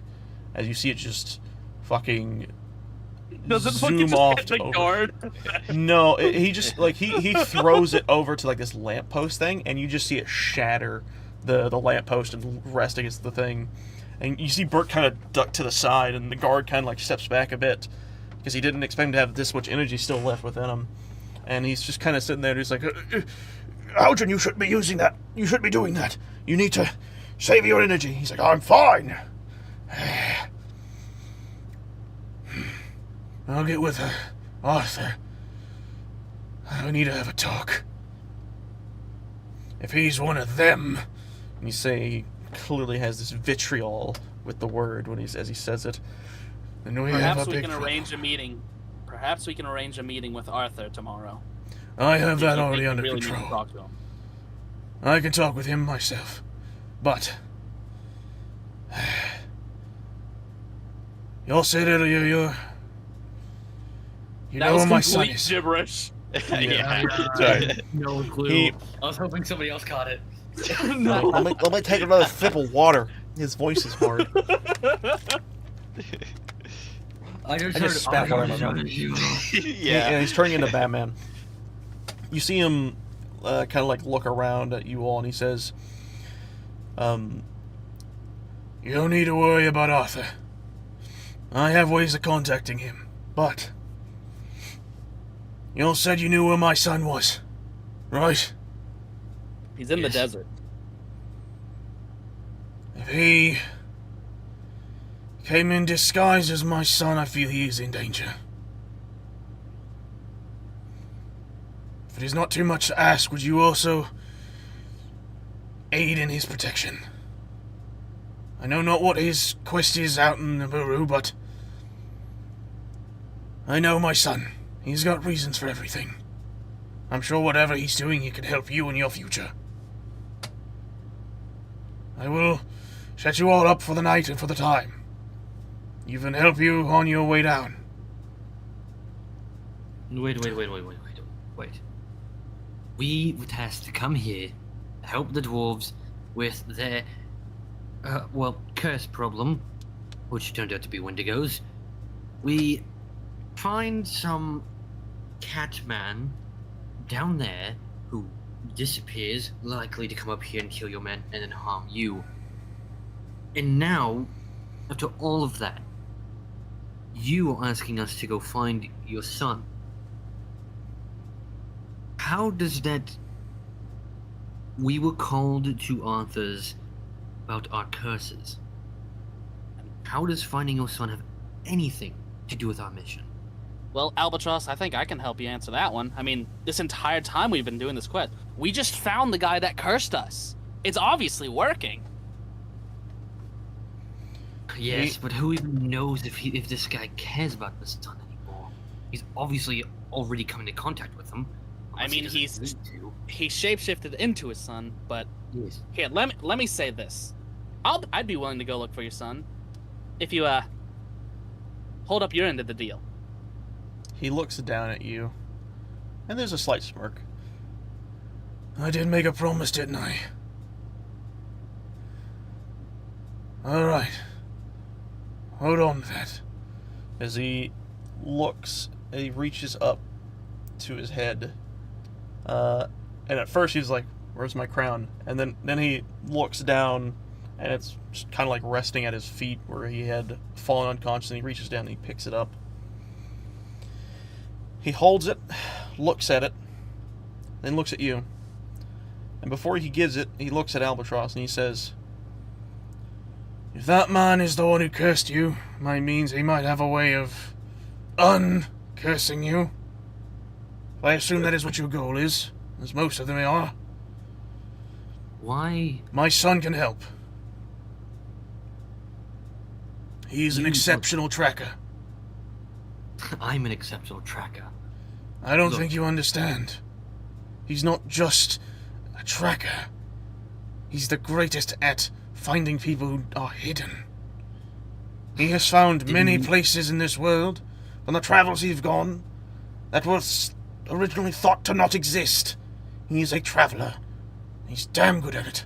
So if there's anyone to find someone that's hiding themselves, it should be my son. Even Arthur has asked for his help a time or two. You're sending us to track down the greatest tracker who's ever tracked. He's a tracker. He's not the greatest fighter. Wouldn't he be exceptional at hiding? I mean, I know how to hide pretty well, but I'm not necessarily good at tracking, so. Yeah, I suppose. He looks over at you all. He says, look, I know you're all on your own quest, and I understand. But please do me this kindness. I don't think you do. I don't think you do understand. You none of you... My people nearly just died to this man. And you are saying I do not understand tragedy. Because you're on your own quest. No, I don't think you understand us. And I don't even think everyone does yet. You say that he could uncurse us. There is no uncursed. There is no going back to the way things were. This is how things are. We are who we are meant to be, and the only way out of this is death. Now, I don't plan on dying yet, but I understand it's coming, and probably faster than I would like. That's the only way any of us are getting out of this. Like You I can said sit here and live in denial. That is what is happening. We might be able to prevent others from experiencing this, but the sooner you accept that this is how our lives are now, the better we'll be. He walks up to you, and he grabs you by the scruff, or by your collar, and he lifts you up with one hand, the remaining he has, and he looks at you and he says, "This world is..." Voice cracked. "This world is full of shit, man." Whoa. He lifts you up and he says, so groovy. "There in this world, there are magics beyond your belief. There is a solution. You just have to find it. If you don't believe me, well, then I know someone who you should believe." He drops you and he says, "Arthur has been searching for a cure of this thing for so long, but he has never given up. He is a god made mortal. That situation would break anyone. Imagine you," and he points at you, Albatross, "a man being turned into an ant. How would that make you feel?" I would know nothing about that kind of situation. Not at all. I would have no concept of how that feels. Your situation's different from his. You're already a man. You just turned to a vile one. I was never a man. I was an elf, but it doesn't matter. I know it's... Same thing. You are still a person. As he walks around, he walks back over here, and he kind of picks back. He actually starts to walk in this direction to go get his hammer. He's kind of hobbling, but he's managed his distance, or his balance. And he's talking still, and he goes, "Arthur was someone who had everything. All the power in the world, but lost it. Obviously And not he picks enough. up his hammer. But you know what he did?" And he starts to walk back. "He didn't fucking give up. He didn't stop because he felt depressed, sad by his reality. He kept fighting. Because that is know where what that got he him. does. You wanna know where that got him?" And then he points at you and he says, "It got you here. And you here kept me alive. And me alive kept that fucker from completing whatever the fuck he wanted. So yes, it means something to do even a little bit."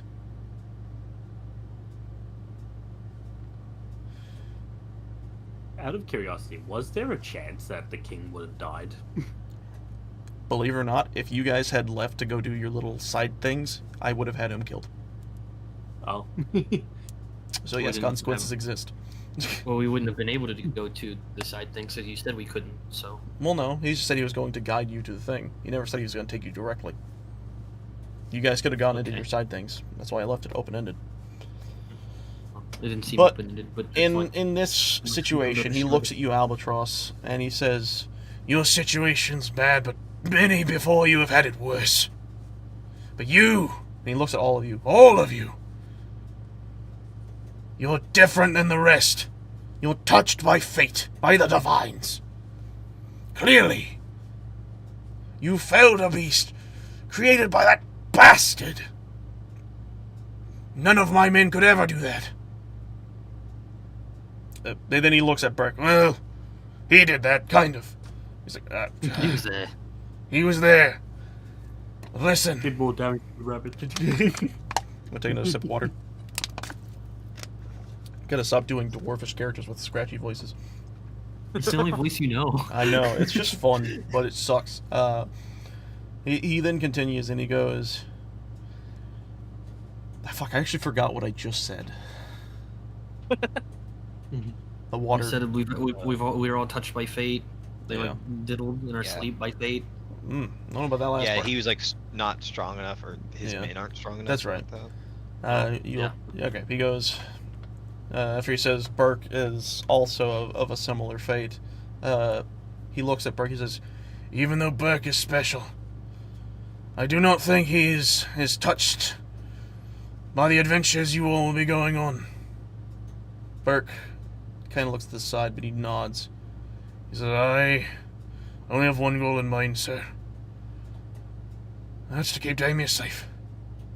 I will help where I'm needed. But I want to make sure the prince is fine." And he looks, and then Haldren will look back at you all, and he will say, "I understand. You're hurting. You've been hurt. But now, we've learned an important thing today. That we know who hurt you. Now we just have to find out where they are. Which is why," and he turns back to Albatross, "Damius is the perfect person. You may be good at tracking animals, but he's great at tracking monsters. He can find things you've never thought to be even real. It's what he does. It's his job, his hobby, his life. Doesn't want to even be king. It's beneath him." He then slowly starts to walk over to his throne, and then he plops himself down. And you see, as he sits down, this light from the ceiling begins to slowly emit down around him, and he is breathing from this harsh tone or this harsh palpitations that it was at, slows back down, and he's breathing more comfortably, and he leans back. "You all can do so much good. Do not let your past define your futures. Change it. I will properly award you what you are deserved. More than so, because you not only saved my people, but myself." He then takes the crown, and he looks at Damien, "And I believe this is yours," and he tosses it to Damien. And I will now unlock this for you, friend. I roll to see if I catch it first try. I do. Good. Nice. I will show this to Cub. What's the that over under being there? What did you have to get? Anything above 10? I don't know. Tell me, Cody, did I fail to catch it? No, you caught it. You probably have bonuses to help catch it regardless, but you should now see in your folder of player items, there should be now the Crown of King Haldren. As he does this, he says, "That crown's very powerful. You might find it useful more than just being money. Or as a decoration." Let's go. He then kind of comforts himself in his chair. "We will hold a festival for your deed. You will eat plenty, and you will rest well. It will be... let me check when I had him set to do this real quick.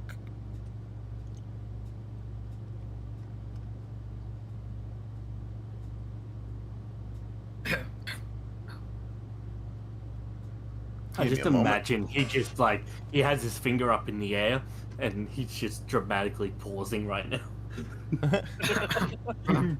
He says, "Later tonight, I will have all the dwarfs in the village prepare a hero's feast. You will eat like kings. That is what you deserve.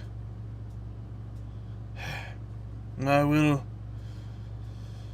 have everything set for you when your time is ready tomorrow to leave. I thank you for what you have done for my people and for my own life.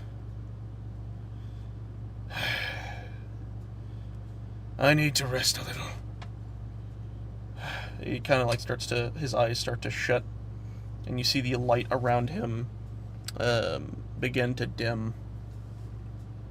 And in this moment, he looks as if he has fallen asleep. His He energy. just falls asleep in his chair. He's depleted. Yep. All right, we're leaving. We're going.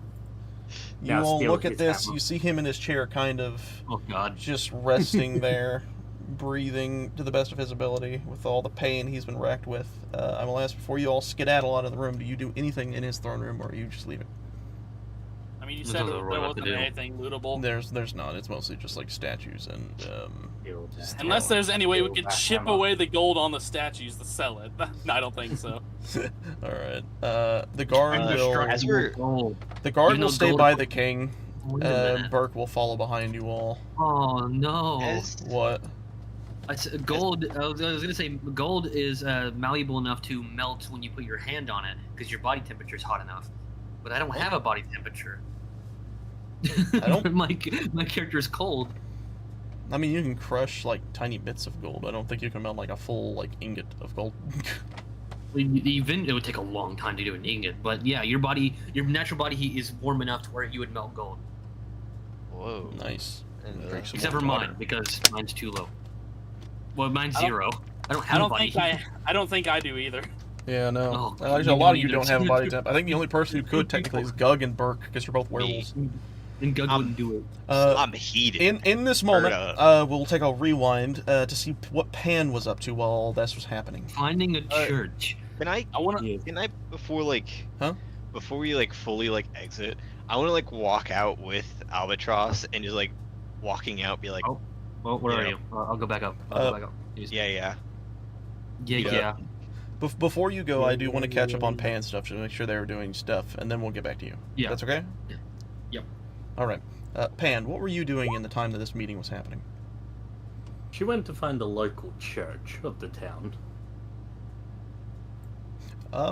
You're effectively standing in it, but This is a Yeah. church? it's just the holiest place in the town. He This- thinks 'cause he's- himself that highly. Jeez. Well, no, it's Glad more he's of this is really just the dead. closest place you can get to speak with their god. So if they have issues, they don't go to like a communion. They just go straight to him, and then his god speaks through him.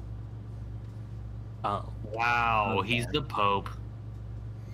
But okay, never mind then. I don't. I guess my character was just off doing nothing. all right.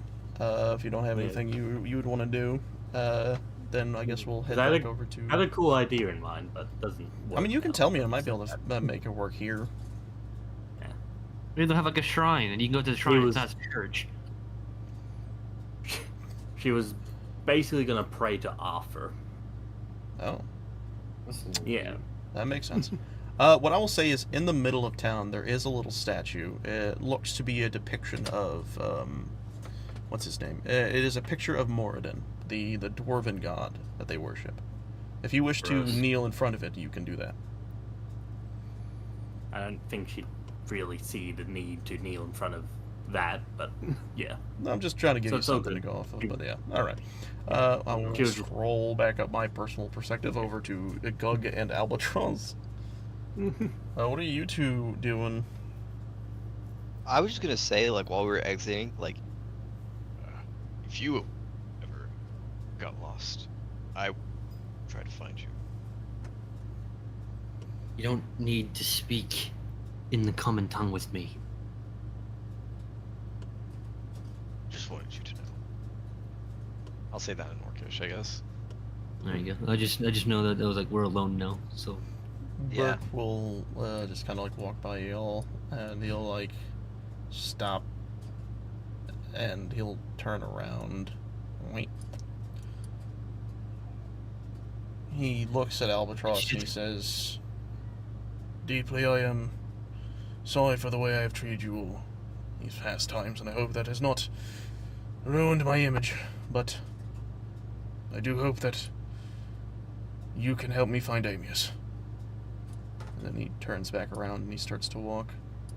I just feel it's disingenuous to spread these false hopes. I've lived my life with such high dreams. that it just seems cruel to promise something that you don't know. He doesn't know if there's a cure. He's been searching all this time. So to make a promise like that, like, we will be cured if we find this cat. This is who we are now. This, you don't escape this.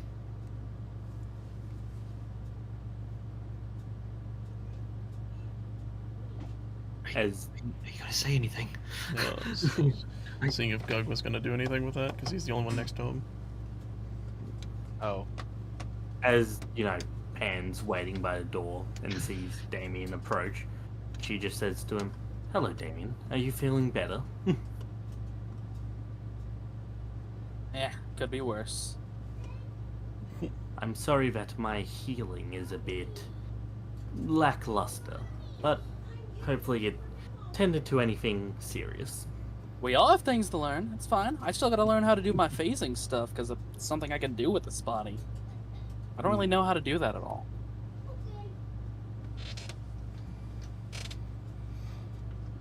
As you all are doing this, Burke will walk next to you all and he says, waiting for us?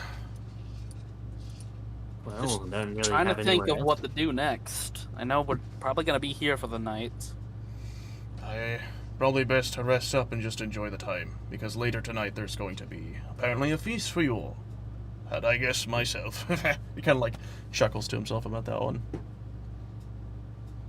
Right? Didn't you do more damage to us than you did to the enemy?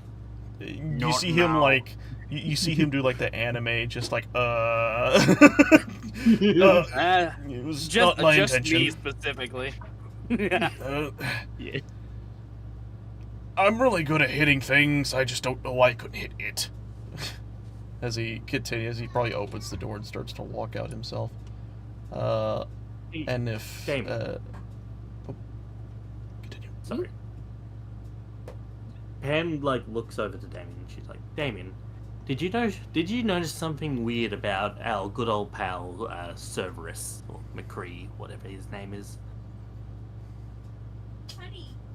What? Hmm?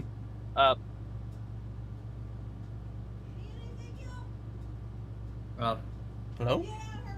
So that was, Goody. that was Jasmine in the background, so we might want to come back to this.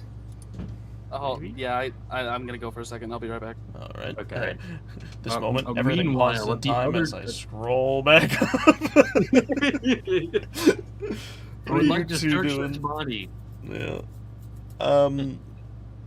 I mean, you just find like the stuff from just like what every guard is wearing. It's this dwarven You know, metal armor. anything else on them? Just the armor. The armor and their hammers, but the hammers have probably been like strewn to the side.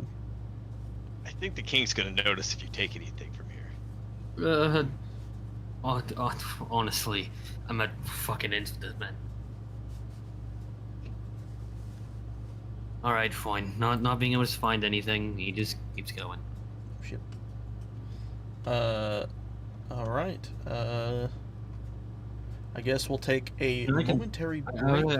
I can like talk to Gug if Gug if you want wants to. respond. Yeah. There was that whole conversation you guys like had a second ago. Well, I don't think, I'm gonna object to anything he's saying. I think I'm just gonna kind of like nod along, be like, Okay. yeah. You could also come down and talk to me and Burke. That's also an option.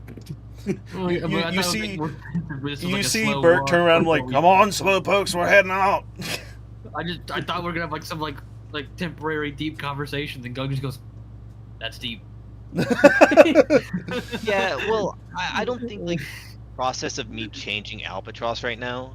You know, it's like he's set in his ways, and I kind of get that at this point. Okay. This isn't like a moment for him to change. You all especially probably feel very similar to like what Albatross has said. So like it makes sense your answer Yeah. would effectively be like, Yeah, it's just Yeah. like we're cursed, and I don't exactly think that we should try to like become uncursed at every opportunity available. You know, I think it is a little bit of false hope to like always try and edge that. You know. I like how McCree was just like, "Haha, you guys are outcasts from your clans, and then he just looks at my character and goes, haha, you have feelings. Yeah. Oh, okay, well, go back in. As they walk up, about like here-esque. How far is that? That is 20. okay. About It's Each like square a is bunch 5 of feet. bodies, you loot.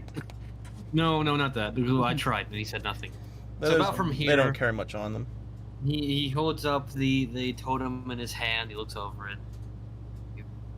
Fucking like it whispers, "Fucking useless." Like, here, corpse, and he tosses it at her. She catches it, and it's like, and she just sort of, she doesn't really say anything. She just sort of glares a bit, and then pockets the totem. Burke, There we go. being oblivious to the situation that occurred, he looks and he says, "Well, there's a tension in the air." Didn't wasn't Burke there when I pointed? He a was next to gun the at- king. Oh, okay. I mean, Who's there? both She's not paying attention. Cerberus heard it, so wouldn't, yeah. Because he literally said, "Oh, this is not the time to be fighting," blah blah or whatever. Well, Severus is like also Severus and not a Yeah. werewolf dude. Fair. Here, a corpse throws the thing to a dead dwarf. No, Son of a No, bitch, different- just different- throws the fucking different corpse. different corpse. Burke, Angie, Burke, throw a corpse. But he looks at you and he So, says, what? Okay, go on. I was gonna say, does Ethan being here mean that we can't go outside? I just don't know if Immediately Pan after? and Damien were gonna have anything they had to say. I mean, true. I just didn't I remember. mean, I was just gonna talk about Cerberus for a bit, so I guess like we can just have that conversation regardless. Yeah, that's true. You guys can just talk about it. Well, then, if you all are willing to move ahead, I will move the maps. Yeah. We will go back to the map of Baraganir. I will put Barago, on back it's so our cheated. music for the Dwarven City. You all... You know, I know. Oh, I didn't mean to do that. What are you doing? Fireball. Random citizen. Oh, God! Yeah, so you all as we're make your walking- way out into the city, and you see people are walking around jovially, seeming as the curse that has been affecting the mines has been cleared. You see people with their pickaxes set up and there you ready, go. and they're already making their way back to the mines. Seems like life for them is starting to kick back up already, because the dwarves never How's it stop going? working. I noticed something interesting about Cerberus. He really doesn't like it when people speak up against him. Who doesn't? Because if you noticed, when Damien just merely spoke against him, it angered. Well, I don't know if angered is the right word, but he attacked Damien for it. But then me, who literally attacked him, he just simply affected me with a condition. I think it was less the actual attack and more of the audacity to approach him. He stepped up to the cat, where you just hit him from afar. Where I did the same thing. Yeah, there's something I gotta do while we're still here. I want to see if I have time to do it, so I'll talk about this later. I gotta do something Okay. as well. Ironically, in the same direction. This is weird. We're going to I the mean, I same guess we'll place. all go. Where are we going? I guess where you see Oh, Burke walk up behind we're Pan all like, here. I guess it's just me and you now, huh? Oh. You're just Why gonna not you, leave- Damien? There we go. Well, You're just gonna leave Burke there. He's like, oh, never mind, it's just me. Yeah, just running along. He- Bye, Burke. he looks at Pan and says, you want a drink? You look Can like you you take could probably me- use it. Honestly, I wish I could get drunk. Don't tell the bartender that I can't get drunk. He might get angry at me. You see him kind of look at you, and like it doesn't click at a moment, and then he like you could physically see the ... and then the exclamation mark. He's like, "You cheated!" And then from that scene, Yeah, we'll but move he- over to the other guys. That's a fun fucking image. We'll do Gug, because his should actually be pretty easy. Gug, what are you doing, bud? Yeah. I'm going up to the clothing lady. Alright. I can't remember exactly if there's a name for it, but I'm going to the clothing shop. We'll just call it that, Checking because out I my can't gal. remember what we called it. Alright. But, yeah, you walk back up to this place Do filled I with... see her, like, the same person? Huh? Do I see, like, the same person there, by the way? Oh yeah, a lot of these shops are ran by like singular persons. It's a very small town, or city in this sense. But as you walk up, you see her like hanging some like leathers to dry on these racks, and then you see her walking over, and she turns and looks at you and says, "Oh, you made it out! That's good news. Are you here for your She kind of like picks up her skirt and shakes it around. Eh?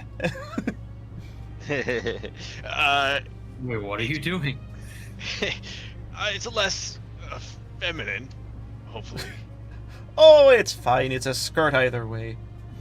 Let me get it out for you. And she walks into the store. It's a kilt. It's a Okay. kilt. It's a kilt. It's a satchel. She walks in the back, and then you just kind of hear some like rummaging a little. And then you see a belt fly across the doorway, and it just clatters against something. She's like, "Oh, that's not it." And then she's like, "Ah, here it is." She comes back with this like nice, neatly folded wolf skin, or like wolf fur pelt. There it is, pelt, wolf pelt. And she walks up to you and says, "I think this is what you're looking for."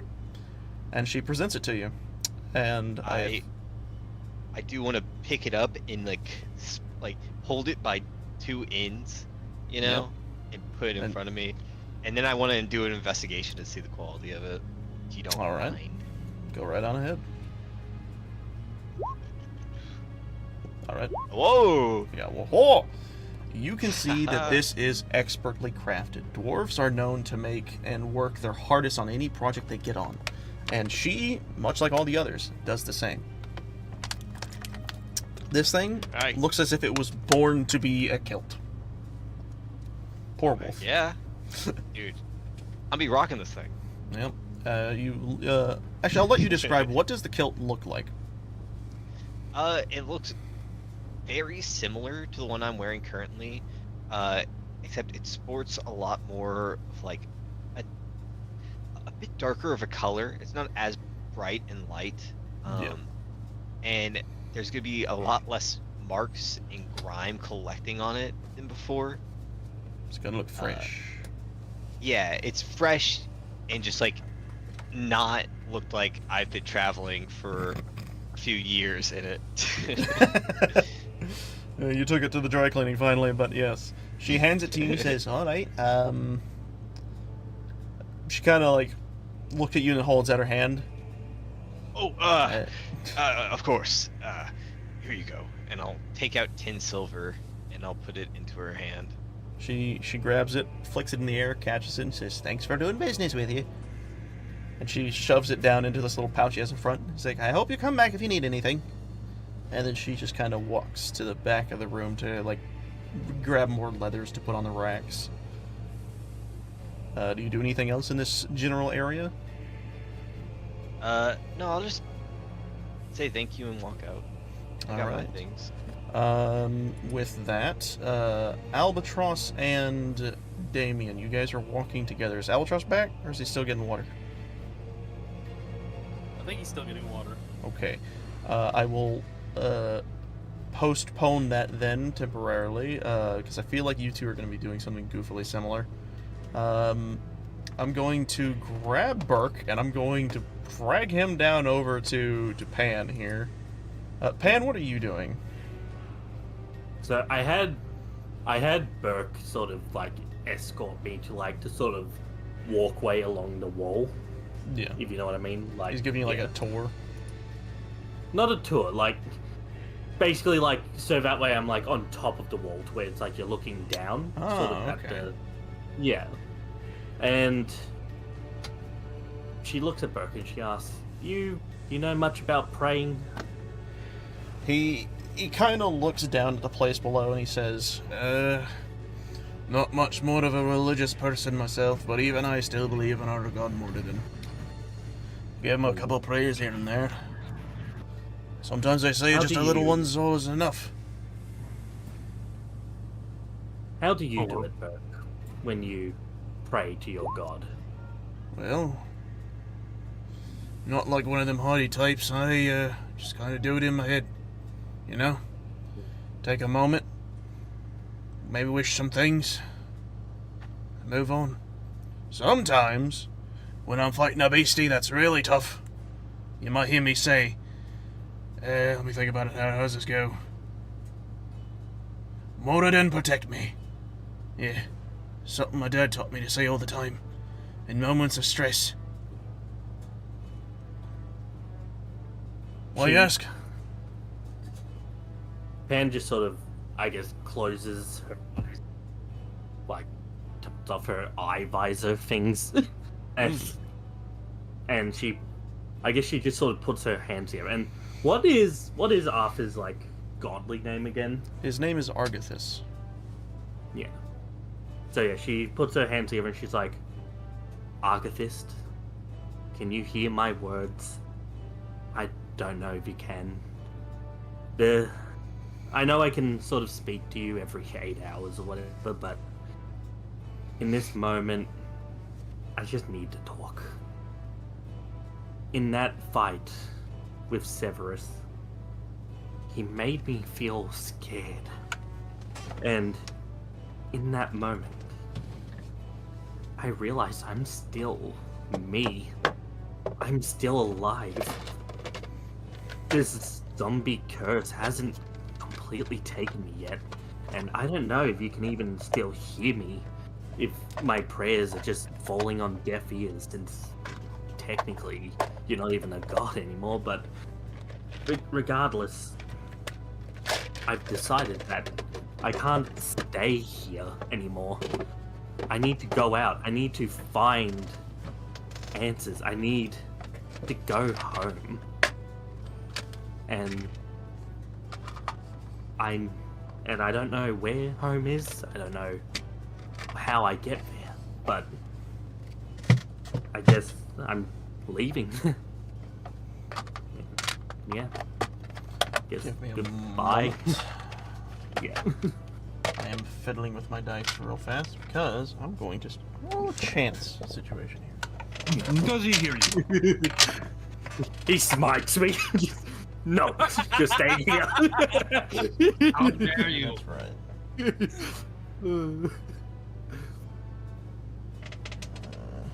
actually wouldn't have been that. It's already. Numbers are already pretty low. You sit there and you pray. You hope and you plead for a response. But as you had expected, you don't seem to get anything back from it. The silence is deafening in the situation until you hear Burke beside you say, "Where are you from anyways?" And she just sort of looks at him and just goes, "As I said, I do not know. Probably some place far off. Who knows, really." In that moment, the little, like, prongs on her skull start to glow blue as a sort of projection of just this woman with long flowing hair and, like, horns, obviously, dancing with a gentleman. I will Just say sort of, also, like- in the sense, Yeah. this would be more like silhouette based as to Yeah, yeah keep like, the image. there is no, like, details that can be seen other than just the silhouettes of the two. This is my earliest lasting memory. The one I always dream about. Burke looks at this, and you see him reach into his behind his metal armor, and he pulls out this locket. He pulls it over his head and holds it in his hand. He clicks it open. And he ponders at it for a while. Then he says, while looking at the locket, he says, I've had moments where you just only remember the special moments in your life. I honestly don't remember much of my, I say, younger years. All I really know were the good parts. He clicks the locket. And he kind of holds on to it for a bit, and he looks over and he says, Damius was someone special to me. Deeply special. He's the only one who, at the time, when I was cursed, didn't care. He took care of me. I got kicked out of my own damn house. But he helped me get back on my own feet. And eventually our friendship became a bit more, until he up and left. I still remember the things he said to me. It's gonna be okay. It's gonna be okay. You kind of see him shrink down a bit as his form begins to change. This rigid, wolf-like form that almost appears to be like that of a bear, but just because of his bulk makes it seem as such, but it begins to slender down. The fur begins to part, as what you see before you is the actual dwarven form of Burke, standing there right next to you. And for those who want to see, it's on the map. I'm going to make it big so you guys can see what Burke looks like when he's not wolfed out. Oh, there you go. That is Burke when he is not wolfed out. Nice. And like jokingly nudges his shoulder and says, "You know, I think I much prefer you like this." He laughs. He says, "Most people do. Most people do." I gotta say, for walking shambles of rotten flesh, you're not too bad. He kind of pats you on the back. Probably a good thing you still have your emotions. Sometimes I feel like I've lost mine. And he kind of starts to walk down the tower, and he looks back and says, "You coming?" Oh yes, You mentioned something about a drink earlier. Oh yeah. I'll see if I can have him whip up something that might get you down. And he starts to walk in this direction. You obviously know he's not, but you know it's the thought that counts. As you both make your way to the rusted flagon. And with that, we will go to Albatross and Damien. You guys are awkwardly walking next to each other, making your way to, I assume, the smithing quarters. What's happening with you two? Making our way downtown, walking slow. Yep. Do. Awkwardly. Do. Too bad none of you are a bard. I know. Bards are so fun. All right. Well, I what's guess this if we're again? slowly walking down, I'm gonna lean out. I'm gonna be like, Rabbit, what are you going to the smithing quarters for? I probably don't have time, but I want to see if they can combine that gnarled claw with my frying pan. I just like to imagine you're like holding it out in front. It's a giant fucking Is it- finger and a frying pan. Is the And- claw? Well, the claw's not metal. It's bone and I guess it's what cartilage or whatever your nails are made out of. I don't know. Something tells me that this could actually be real good. Is it the DM? Did the DM say you could do this? From specific like items, you can remove what is effectively an enchant, if you will, and apply it to something Okay. else, but it will effectively Oh, okay. ruin the special quality of that original item. This is not a cheap Oh, okay. endeavor, but yeah. Okay. Do you have money on you, Rabbit? I have some money. I have to get an estimate of how much it would be before I can figure out what I'm actually doing. That is. Oh no, I was just wondering in general. Okay, we got this. Let's go in. I mean, What do you think we you've could- gotten something done here before, right? Yes, we'll get to that here in a moment. Speaking of appraisals, what do you think we can get an appraisal for that crown there? I have a few places in mind. I have one specific place in mind, actually. You know some fences. Oh, I know some buyers. Oh yeah. Okay. Good. As you all walk into the smithing quarters, unlike the last time you had seen it, it is bustling. People are working hard and fast. They are already producing the metal that was just sitting there in the mines. They're going for it. They are already taking this smelted down chunks of iron and steel and just making the greatest weapons that the dwarves always know how to make. Whoa. And as you're all walking, it's impressive. You just see them all working. They're smiling. They're having fun. They're laughing as they're working, but they're just doing it. Like it's natural for them to be this way. And as you all make your way, you look down and you see a familiar blacksmith working on one of his anvils. He's banging away at this just normal broadsword. And he looks up and he says, "Oh, it's you! And, Rabbit?"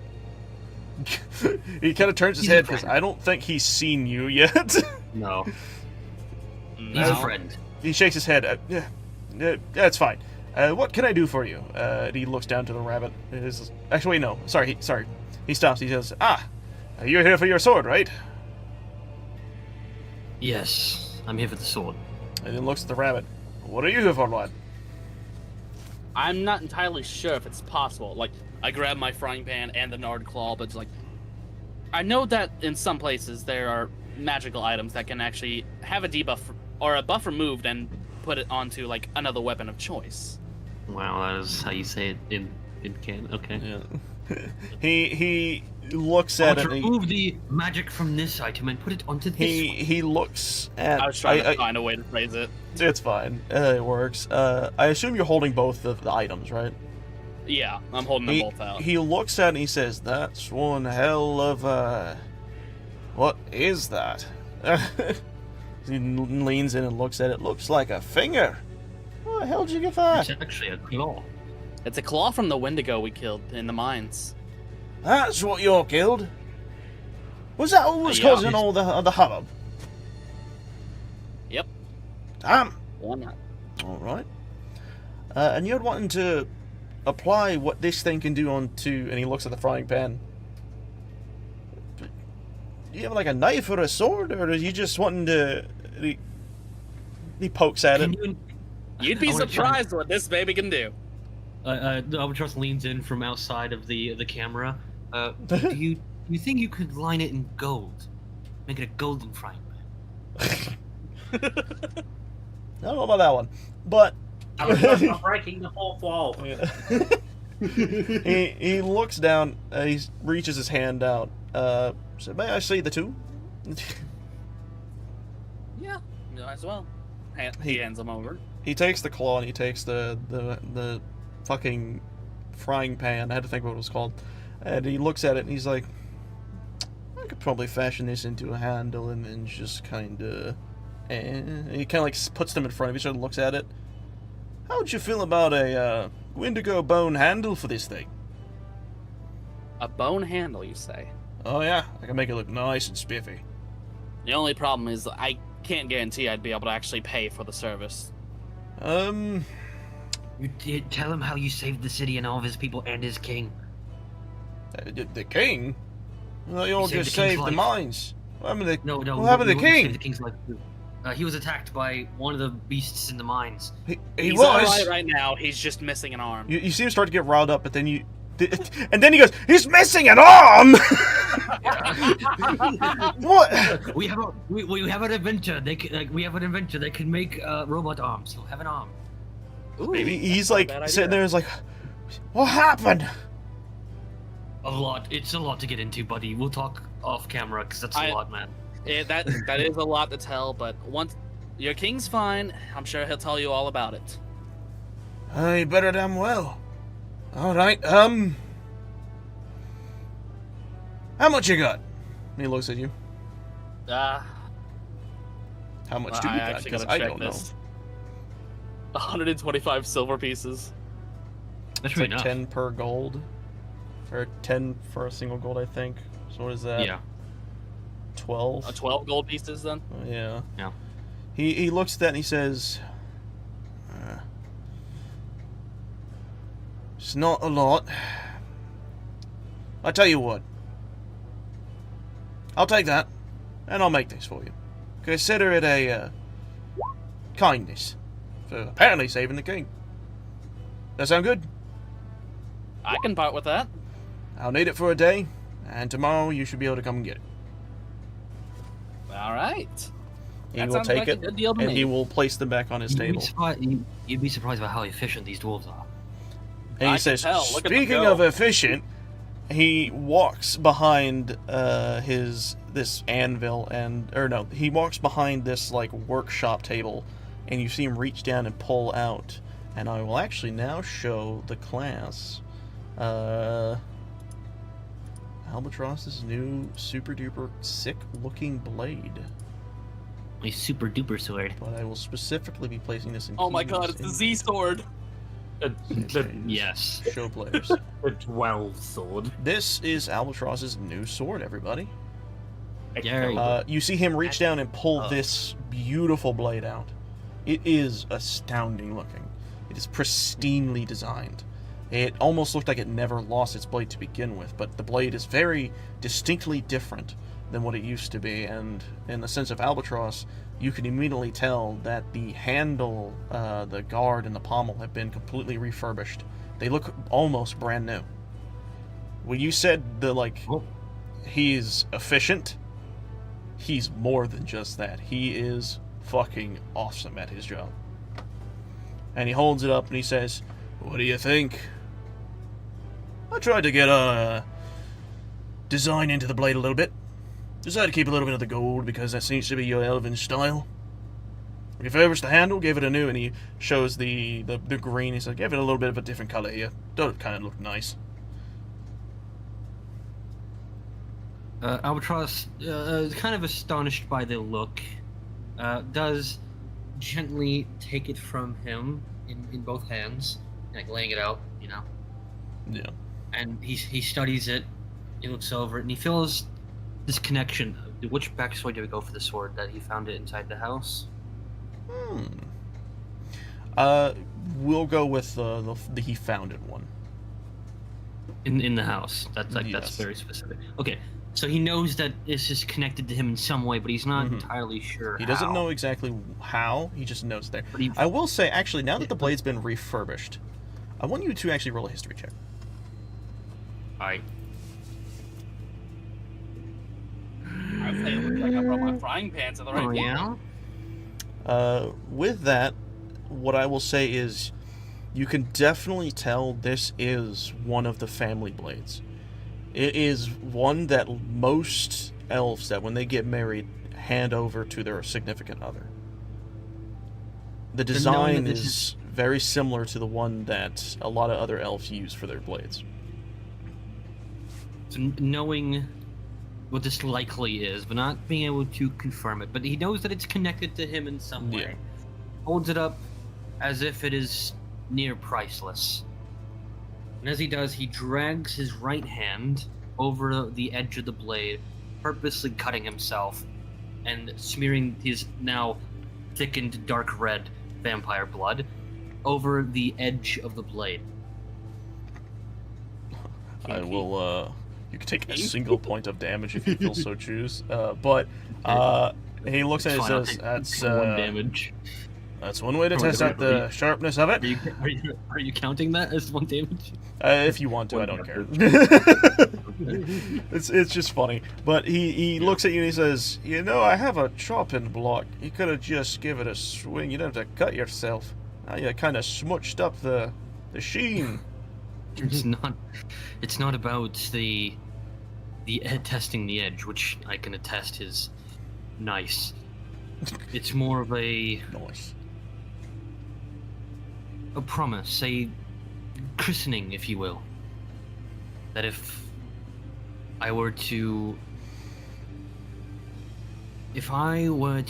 use this to take life, that I need to honor it in a way, and I don't really have any much else way to do it, so my blood's all I've really got left.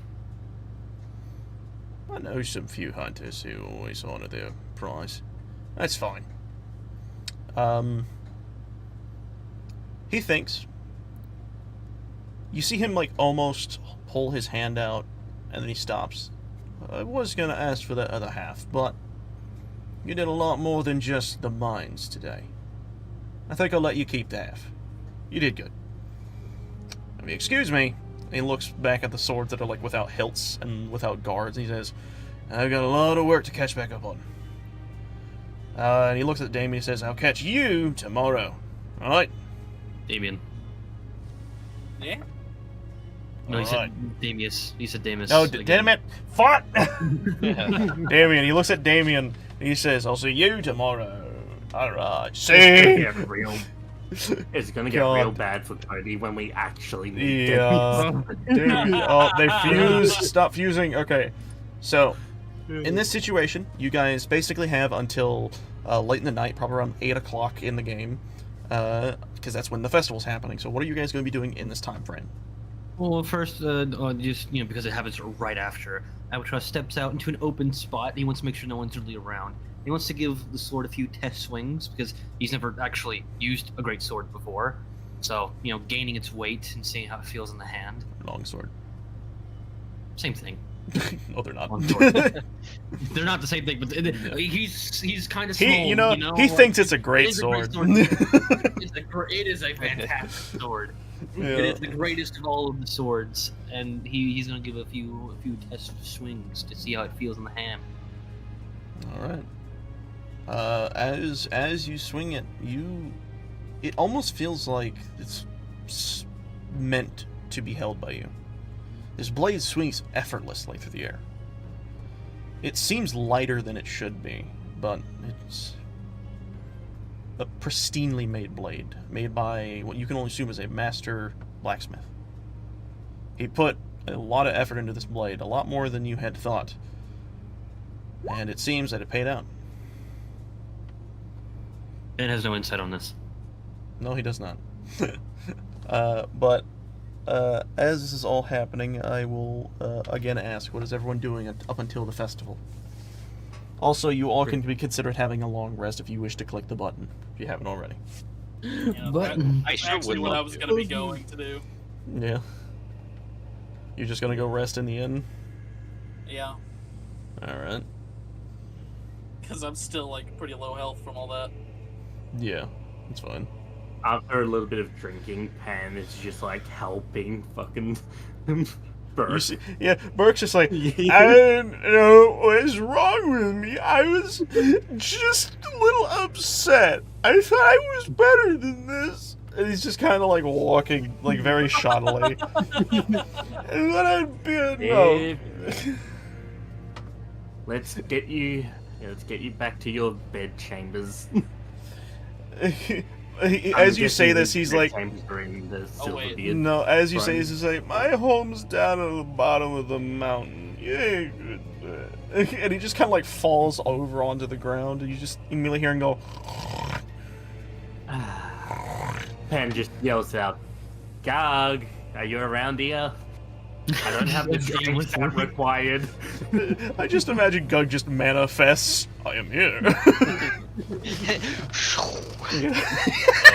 I'm here to carry the dwarf.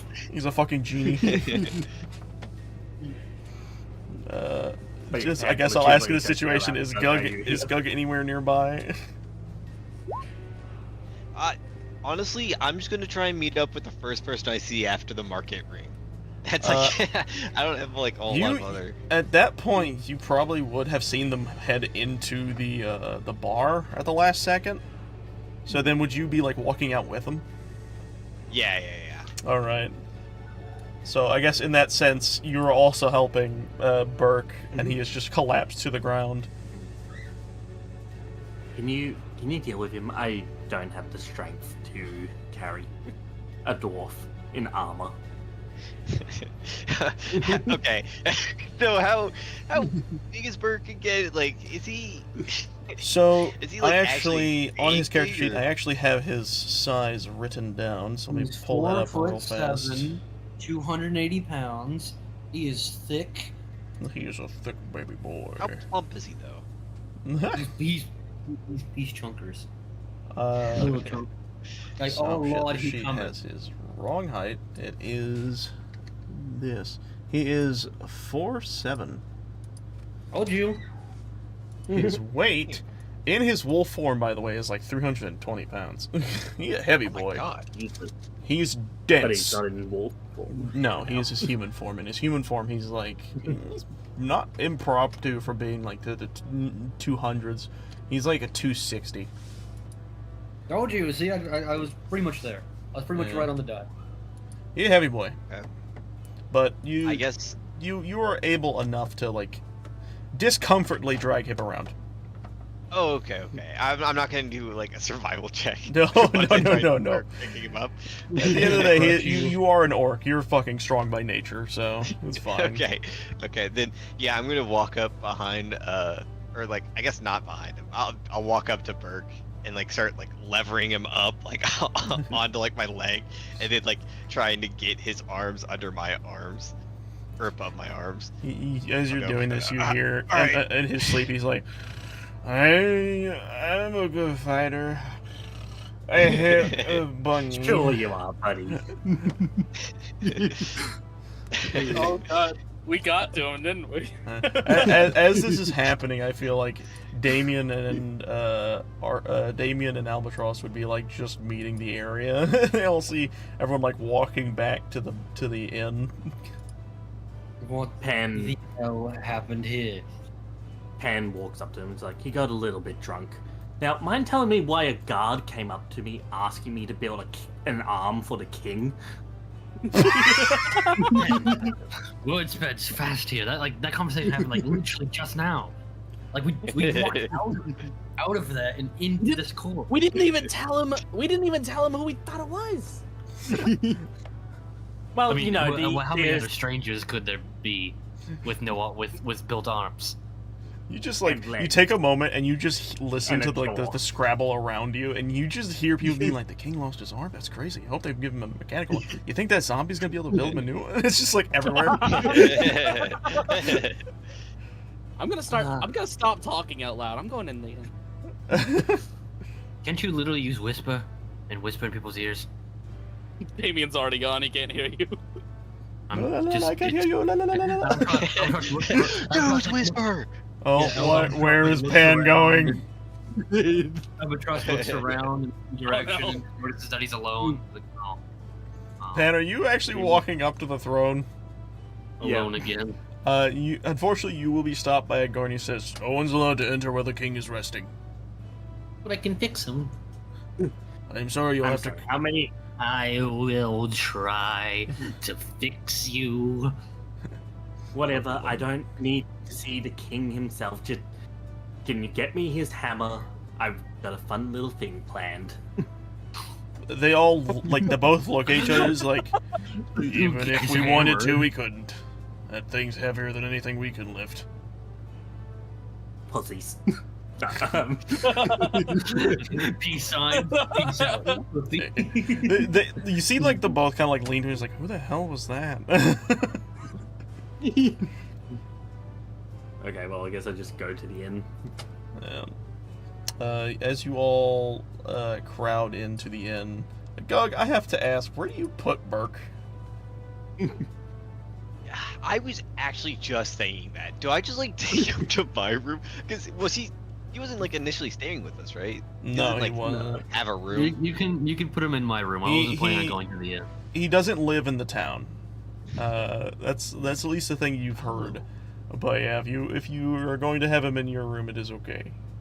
Oh, that's crazy. News travels fast unless it's Yeah, not us, I guess. That's funny. I'll never figure out where to put him. All right. Oh, So, God. where are you plopping I'll him? take him to the inn with me. Yeah, I'll just like, I'm going to like drag him all the way to the room, and then as soon as he's through the door, I just drop him and I go into bed. You just leave him on the floor. Yeah, I'm not picking him up like a princess. I'm not. Yeah, just you just hear him be like, Yeah, I can do that. Him, I'm worried. Let's hope he Yeah. doesn't have to go to the bathroom in the middle of the night. He's better than on the bed. with that, I guess you would walk in and see Damien on the inside. What are you doing, Damien? I'm just heading to the room. That's all I'm doing. Albatross, you're sitting out in the town. What are you doing right now? Well, like I said before, everyone kind of leaves him, and he kind of looks around and is like, oh. Not ready to go into the inn. He's not really interested in resting. I guess he just aimlessly roams around the town. Alright, you can walk around. You'll definitely see, because you're just like looking around. You'll see the bustling that's happening in comparison to like what you had seen it before. Like people are running back and forth and all that. He needs like a black grandma wisdom right now. And while you're observing the town, Pan, what are you doing? I guess she's just gonna go start fucking working on an arm for the king. You walk into the smithing quarters and what do you do? Do you just like grab an anvil and tools and start going, or do you like ask somebody? Hi. She walked up to the smith and she's like, "Hi there. My friends have apparently volunteered me to make an arm for the king." You see him hammering on his sword, and he says, "An arm for the king? Why would it?" This is a different guy, by the way. He's just saying this, and he hammers an arm for the king. Why would he? What the hell? As you can see, I think I am more than qualified to do such a thing. I just imagine like your hand just kind of like just does like a little glitch out moment. Ignore that. If you want to work on an anvil, there's a spare one in the corner. And yeah, I guess with that she just gets to work. Hell? He's just like looking at us, it's like, man, they're starting to let anyone back here, huh? All right. Well, back to work. Hammer back on the anvil. If anyone has anything else they're going to do, we will time skip to the festival. Unless you have anything to say, no, good. All right. Let me see here. All right. So as the sun begins to fall behind the mountains, you all begin to hear the sound of cheers, of just joy around. Albatross, if you hadn't returned to the inn, you probably would have been watching them set up the place. They brought up this gigantic table, this ridiculously long table that spans most of the central area. It's a massive fucking table, and they brought in a lot of chairs from their own houses and set them around. You saw them bring out this gigantic, what is in effect a roast pit, and they were just piling on meats. And then you see other people like getting a bunch of vegetables and fruits and cutting them up and like throwing them in like pots to make stuff. And everyone's just moving. You see people putting lights up with these like crystals that glow in the dark with this yellow light. You start seeing them do this kind of stuff all over the place. They are starting to decorate everything, get it all ready. It almost seems like it's about time. And as this is all happening, and the people in the inn, one of the guards will arrive at the doors of the inn and be like, trying to think of what he would say. Adventurers of Arthur, your feast is ready for you. And he'll like say that while knocking on the door. And as that happens, over in the situation where Pan has been hammering away working on this nice arm, and it's pretty good. I imagine you've made a rather... I'm debating if I should have you roll, but I don't think I'm going to. I want you to describe what the arm looks like. So, it's made to be a bit of a bulkier design, but still like within, range of where the king can use it flawlessly, obviously. Yeah. And like much like the prongs that are on my head, there's those same prongs just like lining down the arm. And also, just as a funny note, just because I think it would be funny to see the shopkeeper freaking out, just like my hands are just fucking running around the store detached from my body as it just brings me items and starts hammering down. You just hear, like, well, throughout your day, like, there's just one guy hammering on a thing, and then you just hear, where the hell my hammer go? Hey, bring that back! And then, eventually, as the work's going through, you see one of the people, while you're working on this arm, walk up to you and be like, "Excuse me, the feast's about to start. The king has asked for y'all's appearance." He looks down at that anvil and sees what you've been working on. He says, "Is that for the king?" The hand just quickly like flies across the room like a face hugger and just like does a shh sound. Just a shh motion, sorry, not sound. As like the Does it like grab them in the face? It just like stops and then just slides down, just being like. Can your arms detach from your body? Wait. They can, yes. Oh my god. Okay, so I just want to make sure I get this right. Did you actually just throw your metal hand at someone? No.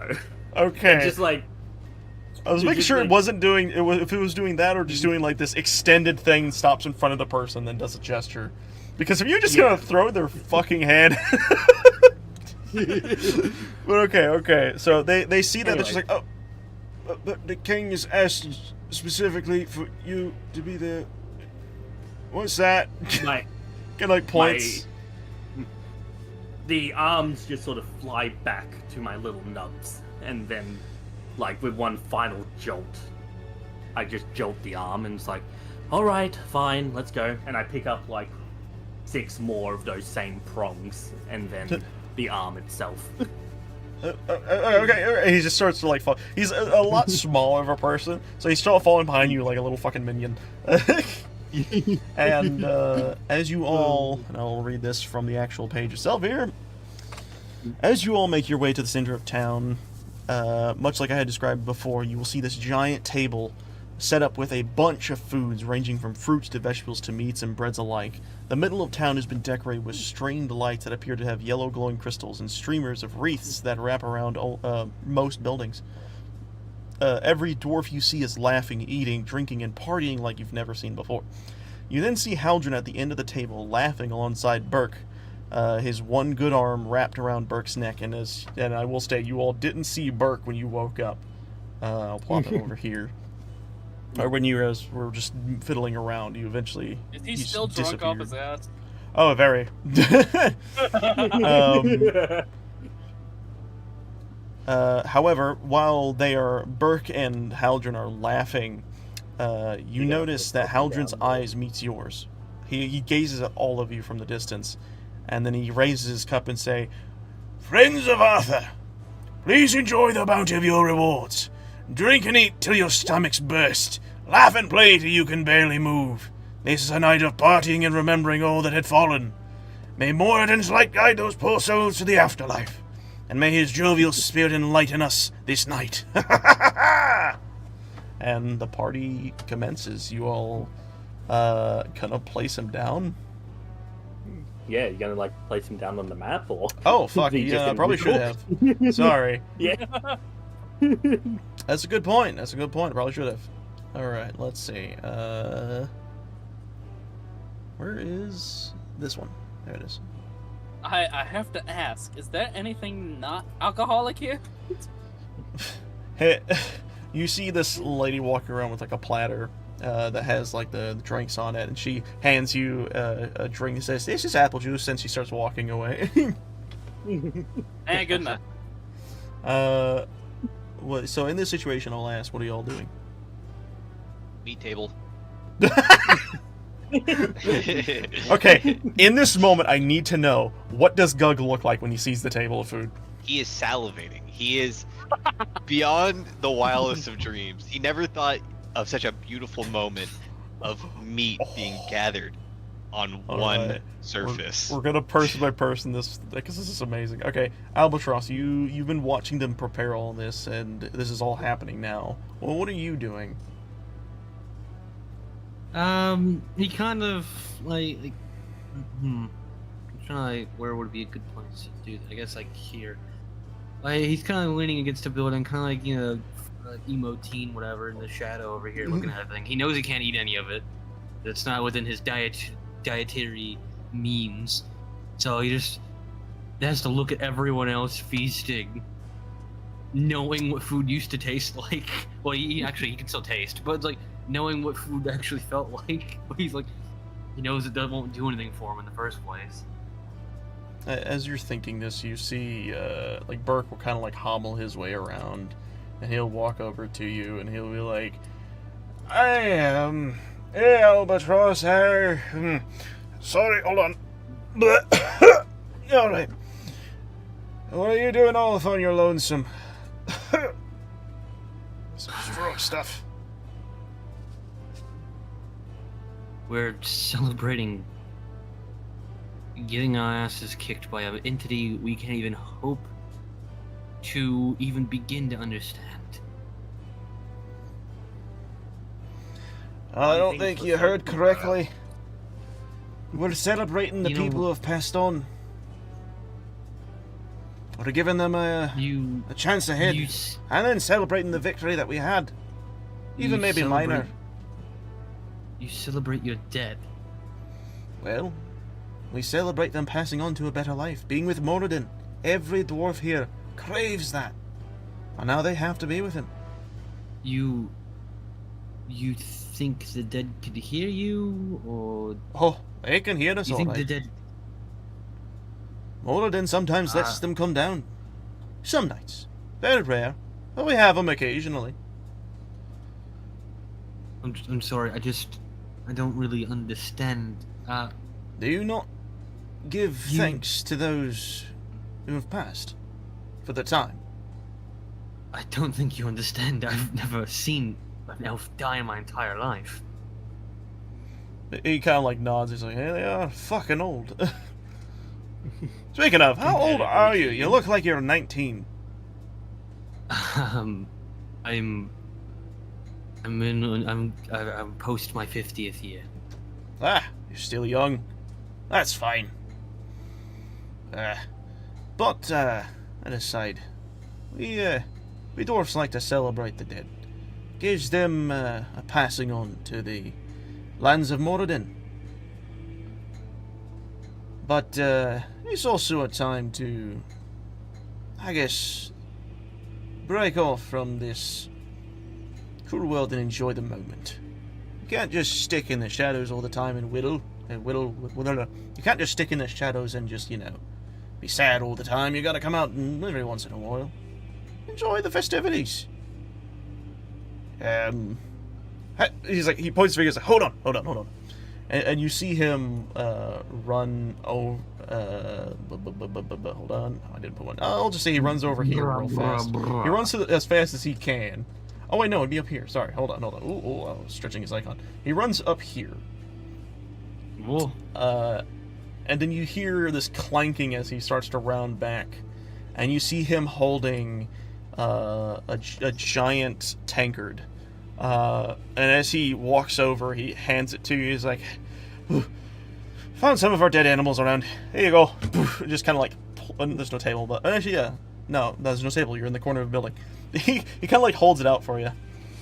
I believe you said you're a vampire, right? Well, eat up. Yes. Enjoy the festivities with us. Come on. He gestures towards the table. Have a seat. He uncomfortably takes it and goes towards the table. That's it. And he pats you on the back. Right. In my brain, I'm imagining there's a table here, but then I just see Pan in like the middle. I'm gonna move Pan to like the side. No, Pan's just on the table. Yeah. I wouldn't put it past Pan to actually jump on the table. With that being said, Pan, what are you doing? She walks up to the king and she looks at him and she goes, "Know this. I do not do this out of love for you. I do not trust you in the slightest. However, I love the craft. I love to create things. Thus, as my companions over there have well and truly volunteered me to, I have created you an No one arm." said you had to do it. He anyway. you can see he's kind of in a bit of a stupor as he kind of looks around, and he looks at you and he looks down at the arm that you're holding, and he kind of like tilts his head. I have to ask, design-wise, did you give it any flair, or is it a very just generalized arm, like mechanical arm? It's generalized, so it's like he can do with it whatever he wants. He looks at it and he says, "It could use a little work. I like it though." He holds up his nub and he kind of wiggles in the air and he says, "I guess you're giving me a hand, eh?" You can see he's clearly drunk too. She like lines up the nub part to the part that the nub goes in, and she's like, "Now, be warned, this might hurt a lot," and she just rams it into the nub. You see him just kind of like, his eyes kind of bulge for a second. He grits his teeth, and then he just breathes out. Yeah, Now the Dickens. Now let me see your hammer for a moment. He kind of like, he looks behind him and you see kind of standing there up on its head and he says, "You can try and lift it if you want." I don't need to lift it. And then like the tip of her finger just opens up as she starts to like, as a little spark emits and she starts to weld those little sort of prongs onto the hammer itself. And she looks back at him and goes, "There you go. Now your hammer is directly connected to your arm.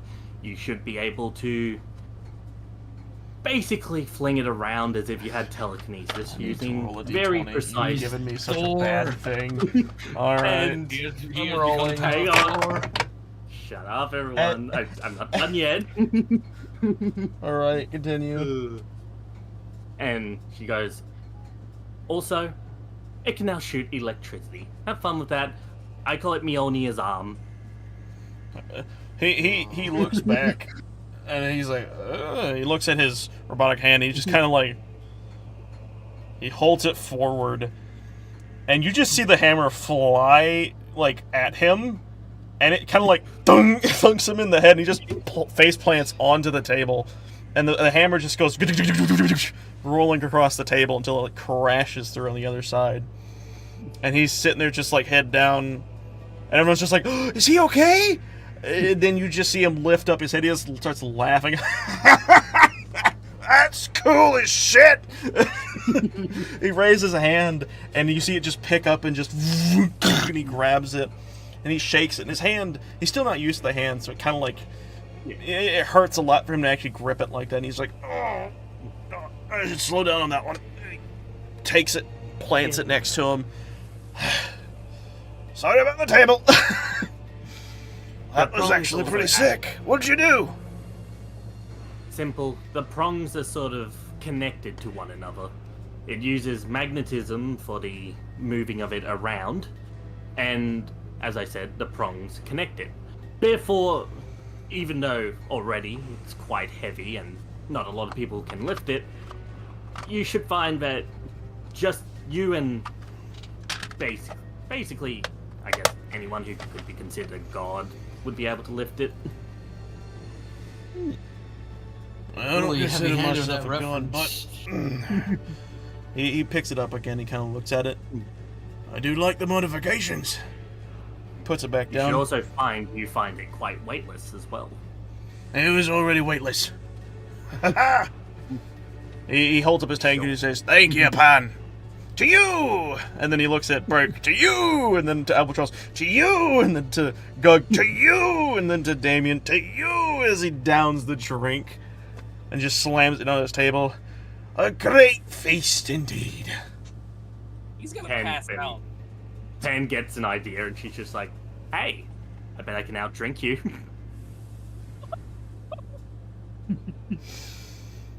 Do I? No money required. I just want to see if I can outdrink you.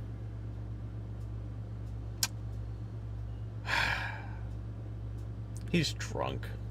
He accepts. Here's what I want you to do, and I really hope I actually gave him stats. I don't remember if I did. Head's basically just trying to get him to pass out. That's her, we'll like, see. Okay, I did give him some stats. He's honestly, yeah, no, he's fine. Okay. So here's what we're gonna do. We're gonna roll some con saves, as he's now in effectively a competition with you. Woo! For you, it's more if you can actually keep it within your body. For him, it's if he can hold his liquor. Alright, so roll me that con save.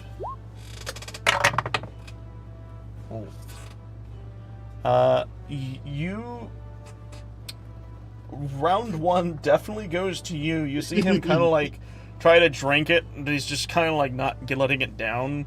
He's just like, hold on. Is that all you got, old man? Hey, I'm not that old. Maybe I am.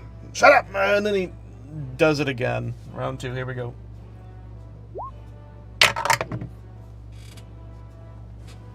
You see him this time expertly chug this thing down.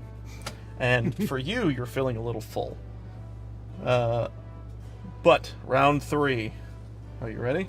Deciding factor. And go! 80. No. You see him just, he takes the drink and he looks like he's about to sip it. And then he just stops and he goes, I'm gonna throw up. he like wipes his mouth. And he's like, Ewan.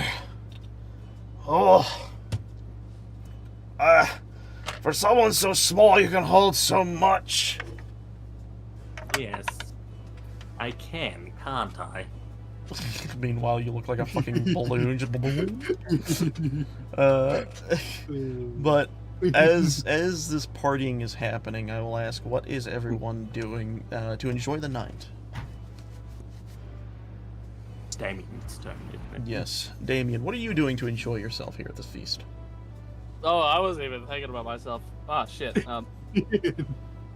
Okay, so with everything that's been going on, Damien's probably just looking at the vegetable section, and he's just sitting there thinking about everything he could possibly learn about the old Calamity, seeing if there's any details that could lead him to the new one, or the new person trying to start this. So he's in his own head. He's just in his own head, yeah. Alright, well, let's see, Gug, what are you doing currently as you're enjoying the festivities? I guess I'm gonna make it as far into like this table of meats as I can get. Can you roll me a d20? Just a flat d20. Yeah, okay. I'll give you that. Here you go, net 20. Ooh, it's close. There's a lot. Not bad. You see a lot of dwarves eating, and they're chowing down, but the food's disappearing quicker than they had expected because you're eating the rest of it. Albatross. I like the idea that he takes like a chicken, like he takes like a turkey leg, just shoves a hole in his mouth, brings it out, and it's just bone. Yeah, pretty much. It's very Bone. cartoony. And then I He's eat got the like bone. he's got like that cartoony gullet, you know, it's just kind of sitting out, and he's just like, mwah, delicious, just like licking his fingers. Nom, nom, nom, He just nom. does the whole Toon Force thing. He just grabs the Yeah. whole chicken, puts it in his mouth, and just gulps it down. You see the chicken go down his throat. I sent a GIF in the chat. Did you? Let me see. Let me look at it. Yeah. Yeah, that's Yeah. accurate. Yeah. That's very Yeah. accurate. It was in Discord, yeah. With that, Albatross and Burke are currently together. What are you doing, Albatross? Because Burke's trying to get you to drink, not just blood. Well, he's ignoring Burke trying to give him anything that's not blood. But Yeah, speaking of you the should blood, he has try set a it- bit. he It's has pretty said it- good. he has set it down, this tankard of blood. He has set it down onto the table and is kind of staring at it, as this only, I guess, serves to once again prove his mentality that this is something that he can't escape. It's so ingrained into who he is that even the people who accept him immediately throw, well, in this case, animal blood, but blood right at him. It's not, yes, this isn't based off of fear, but, I mean, It's still not a. It still serves the same purpose that they're just giving him what they think that he wants. You're sitting here like solemnly thinking to yourself, and Burke is attempting his darndest to see if he can, I guess, give you a bit of just a better night with some alcohol. And as this is all happening, fiddle with the Grim statue. Fiddles with the Grim statue? Oh, the totem. Yeah. Yeah. I was so confused for a second. Pan, if you're just fiddling, I'm going to continue to read some stuff real fast, if that's okay with you. Unless you got something else you want to do. Sweet. Actually, I'll just. That's what yeah, it's fine. Got it on the thing when you just sort of yeah. like it. As all of this is happening, you all are deep in thought. You're working on your own devices, and some are enjoying the pleasures around them. You see Haldren kind of start to stand up. He takes his hand and he puts it on his chest, and you see this golden light emit across his body and pulse. And what made him look so drunk is now completely out of his system. He is now as sober can be. He is completely. It is almost if he never drank a bit. And as he stands there, he looks at all of you. He says, "Friends of Arthur, I believe it is time to give you your actual reward. Burke, if you'd please, hand each of them one of these pouches." And he holds up this pouch. You see Burke kind of like stagger himself up. He's like, I'm coming. Don't worry, I will be there. And he just like gets next to him. He puts his hand on Burke and he says, "You might need this more than I do, friend." And you see a pulse similarly streak across to him, and he kind of like shakes his head. He's like, "Oh, thanks for that." He's like, "Yes." He takes the bags and he walks around the table, and he gives one to Albatross, one to Gug, one to Pan and Damien, and he notices he actually has one bag of his own.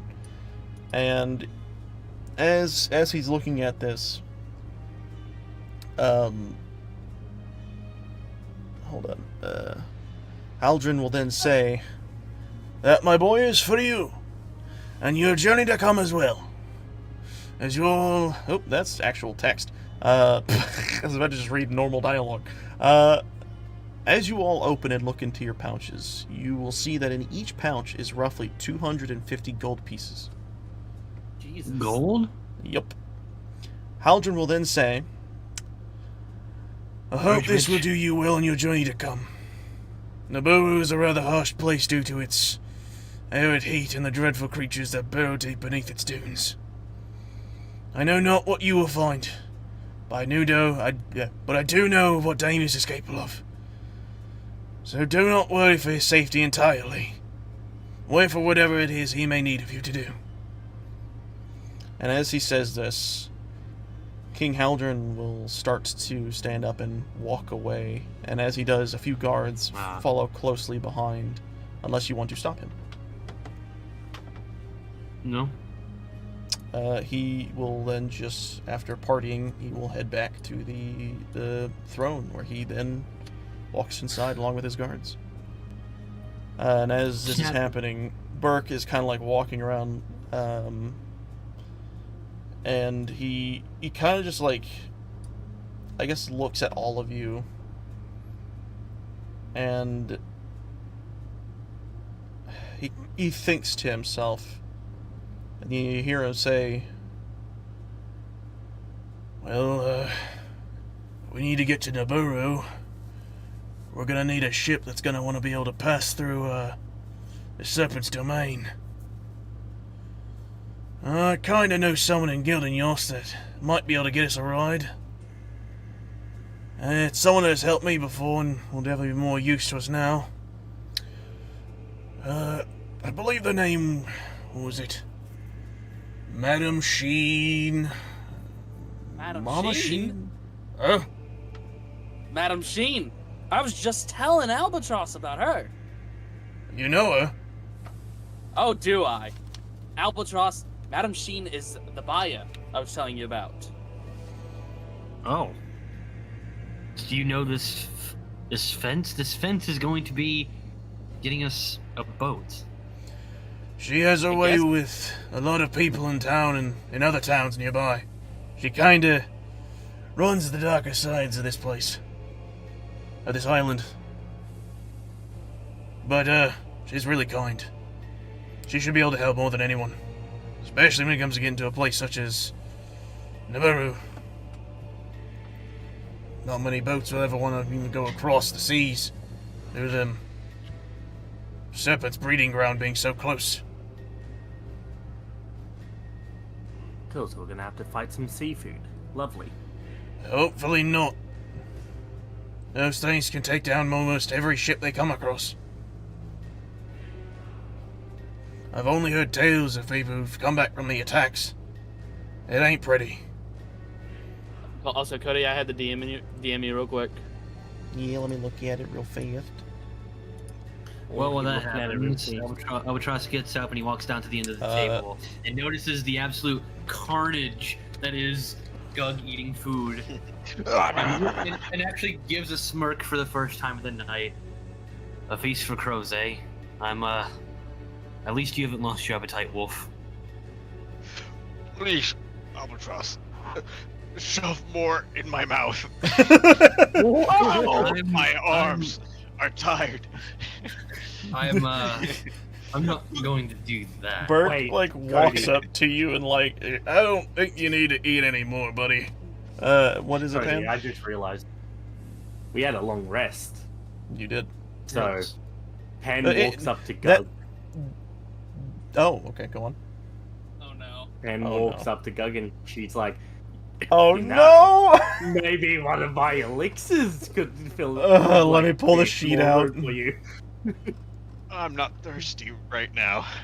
Just It more could meat. create more room for you to eat something. You can also do horrific things to you.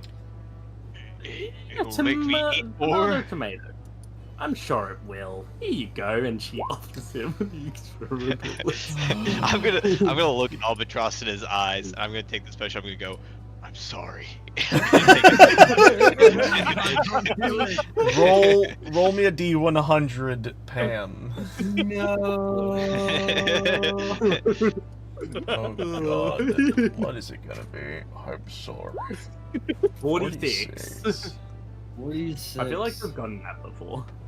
Is it are there Drinks me in 100 size. different You options, haven't. or is it like out of?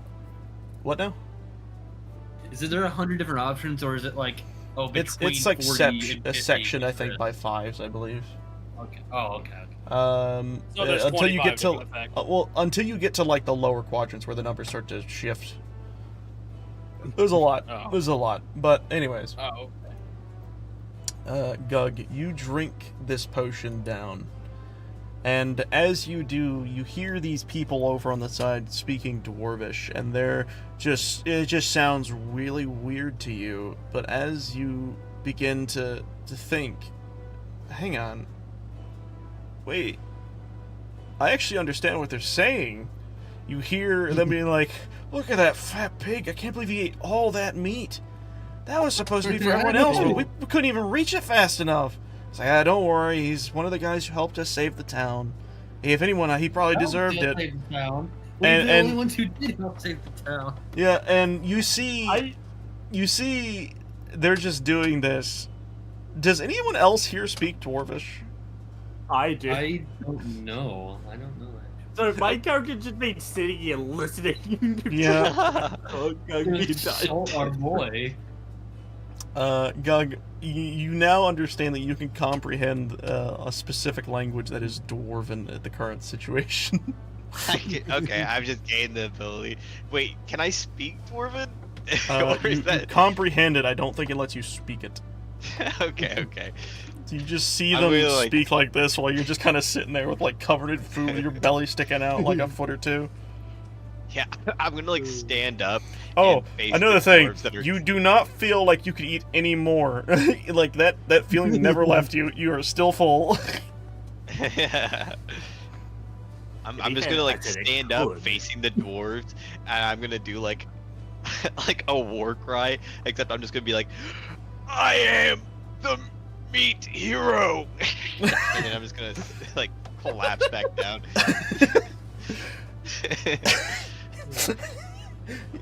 They look at you, they're just like, what was that about? I don't know. That's gonna be my short tomorrow now. I'm I just am gonna use the meat hero.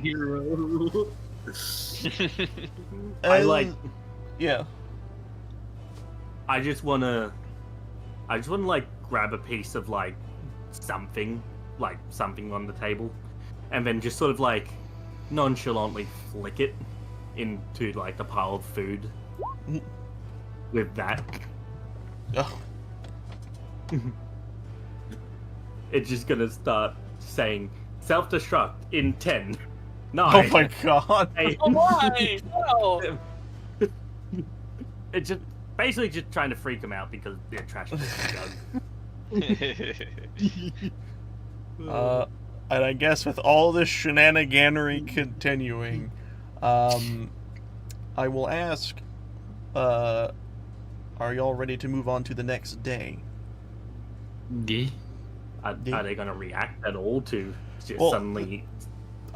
That's up to Gug. I was going to kind of like fast forward us if we need to, but if you want to continue RPing that, it's fine with me. I meant the dwarves, like. Oh, the dwarves? Yeah. Oh, I don't know. I'm stupid. I misheard. I thought you said it. I thought you did it to Gug, and he was just like, Oh. No, like the dwarves For that them were trash talking Gug, I'm gonna make him think he's gonna Yeah. blow up. Okay, yeah, that's what I thought was happening. Oh, So she's okay. basically just scaring the ones trash talking Gug. Okay, so then, so, I'm gonna roll a d20. Let's see how fucked up they'll be after this. You see Yeah, them, 20, they die. not in that 20, but you do see them kind of like, you throw this thing and it starts to do self-destruct, and they like, kind of like, they don't hurriedly, but they slowly start to stand up and back away from their table, and then they just kind of like look up at you, very confusing, like, is that thing actually gonna? And they start to slow away, like walk further away as the countdown gets lower and lower.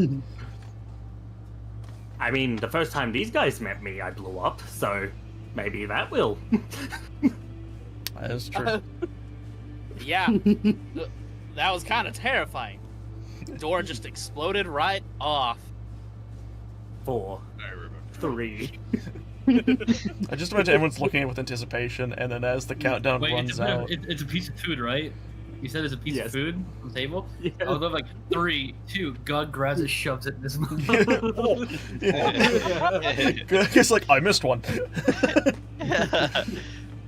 One more piece. Yeah. But Oh, okay. To continue with the funny, I make a boom noise to make you it see, seem like it blew up inside of Gug. you see them hit the deck immediately. They're just like, "Ah!" And then they like turn and look back, and they're just like, She just looks at him and goes, "You're lucky. Gug saved you on this day. Remember that." "How much can you eat?" And then they just kind of like, "Let's get out of here." They just start wandering back. The meat hero saved your life this day. There you will remember the meat hero. He's And gonna be a story of legend. They'll remember me in this kingdom. okay, as Are we near time? we are getting near time. Good. And then what I will say is, in this situation, basically, you all head to the inn. You all head to your rooms, and you let the night pass. Nothing substantial happens while you're sleeping, but when you wake, there is just much similar to how Arthur had done. There is some supplies. It's nothing special. It's just some general stuff for the desert weathers they had managed to cobble together to prepare you guys for what's to come. It is some, what are they called? It's like that like blanket thing they throw over you. Like a thing. I can't remember what they're called. Like They were Poncho? robes, but- I think they're like a poncho. I don't remember. Poncho! I don't know. There's something. I Oh, can't. they're It's meant like for it's. rain. No, I can't remember what I'm thinking it is. It's for. It's like when the winds of the desert are harsh, the sand can get thrown at you, and so you wear this What? kind of stuff to protect you from that. Huh? Like, is that whatever a cloak. parka is? And maybe I don't know, but yeah, we'll just say it is a desert cloak, just for the simplicity's sake. There's enough for all of you to have, and there's other little other little things here and there, very minor things, but for the most part, you wake up and basically knowing it's time to leave. You've done all you can here, and your only assumed direction is towards Homebrew. Even if you don't entirely want to do it yourself, you do know that this is at least a direction. And if this guy is good as everyone else says he is, it may suck to do it, I but still, might be good. I still think I still think this is pointless. And as ever the negative child, Albatross slinks away into the dark as an emo child that he is. But I'm just a realist. yeah. With that being said, I guess we'll be ending it here. I actually had, as expected as I normally do, I had a lot more prepared. So next session I shouldn't have to write as much. Yeah. That's But yeah, with all of that, thank you all Bye. for Have a watching. good time. Yeah, pretty much. Yeah, that actually gives me like a lot of freeway for next time, so I don't have to write as much. So that's really good. But yeah, thank you all for watching. Hope you all had as much fun as we did. We are going to be heading out for the time being. We'll see you all next time. But stay tuned in the actual other channels to come up, because we will be having a monthly event here soon. I believe it is next weekend. Discord so- link in the description, probably. Yes. Maybe. Definitely on the channel at the Jackbox time. on Saturday. Yep. That's Jackbox can, so as many people can join. Technically, with the whole fan interaction, technically thousands of people can theoretically join. So no matter who you are, you could easily join, and it will be free for you. I also Join just your remembered person. we may need to change, or for people who have the link in the description for the Discord, we may need to change their link because I believe it. I had to update it recently because for some reason it was set to not be remembered. I had to do that when I first started streaming, so I should be good. Alright. I've had multiple people going through my link, and it's not been a problem. But Alright, then. I'll check. Hopefully it Hey, just- remains chill. But with that being said, One be of heading us off will here have a soon. working link. I think I eventually, do, but we'll figure it out. yeah. So thank you all for watching. We'll see you all next time. Bye.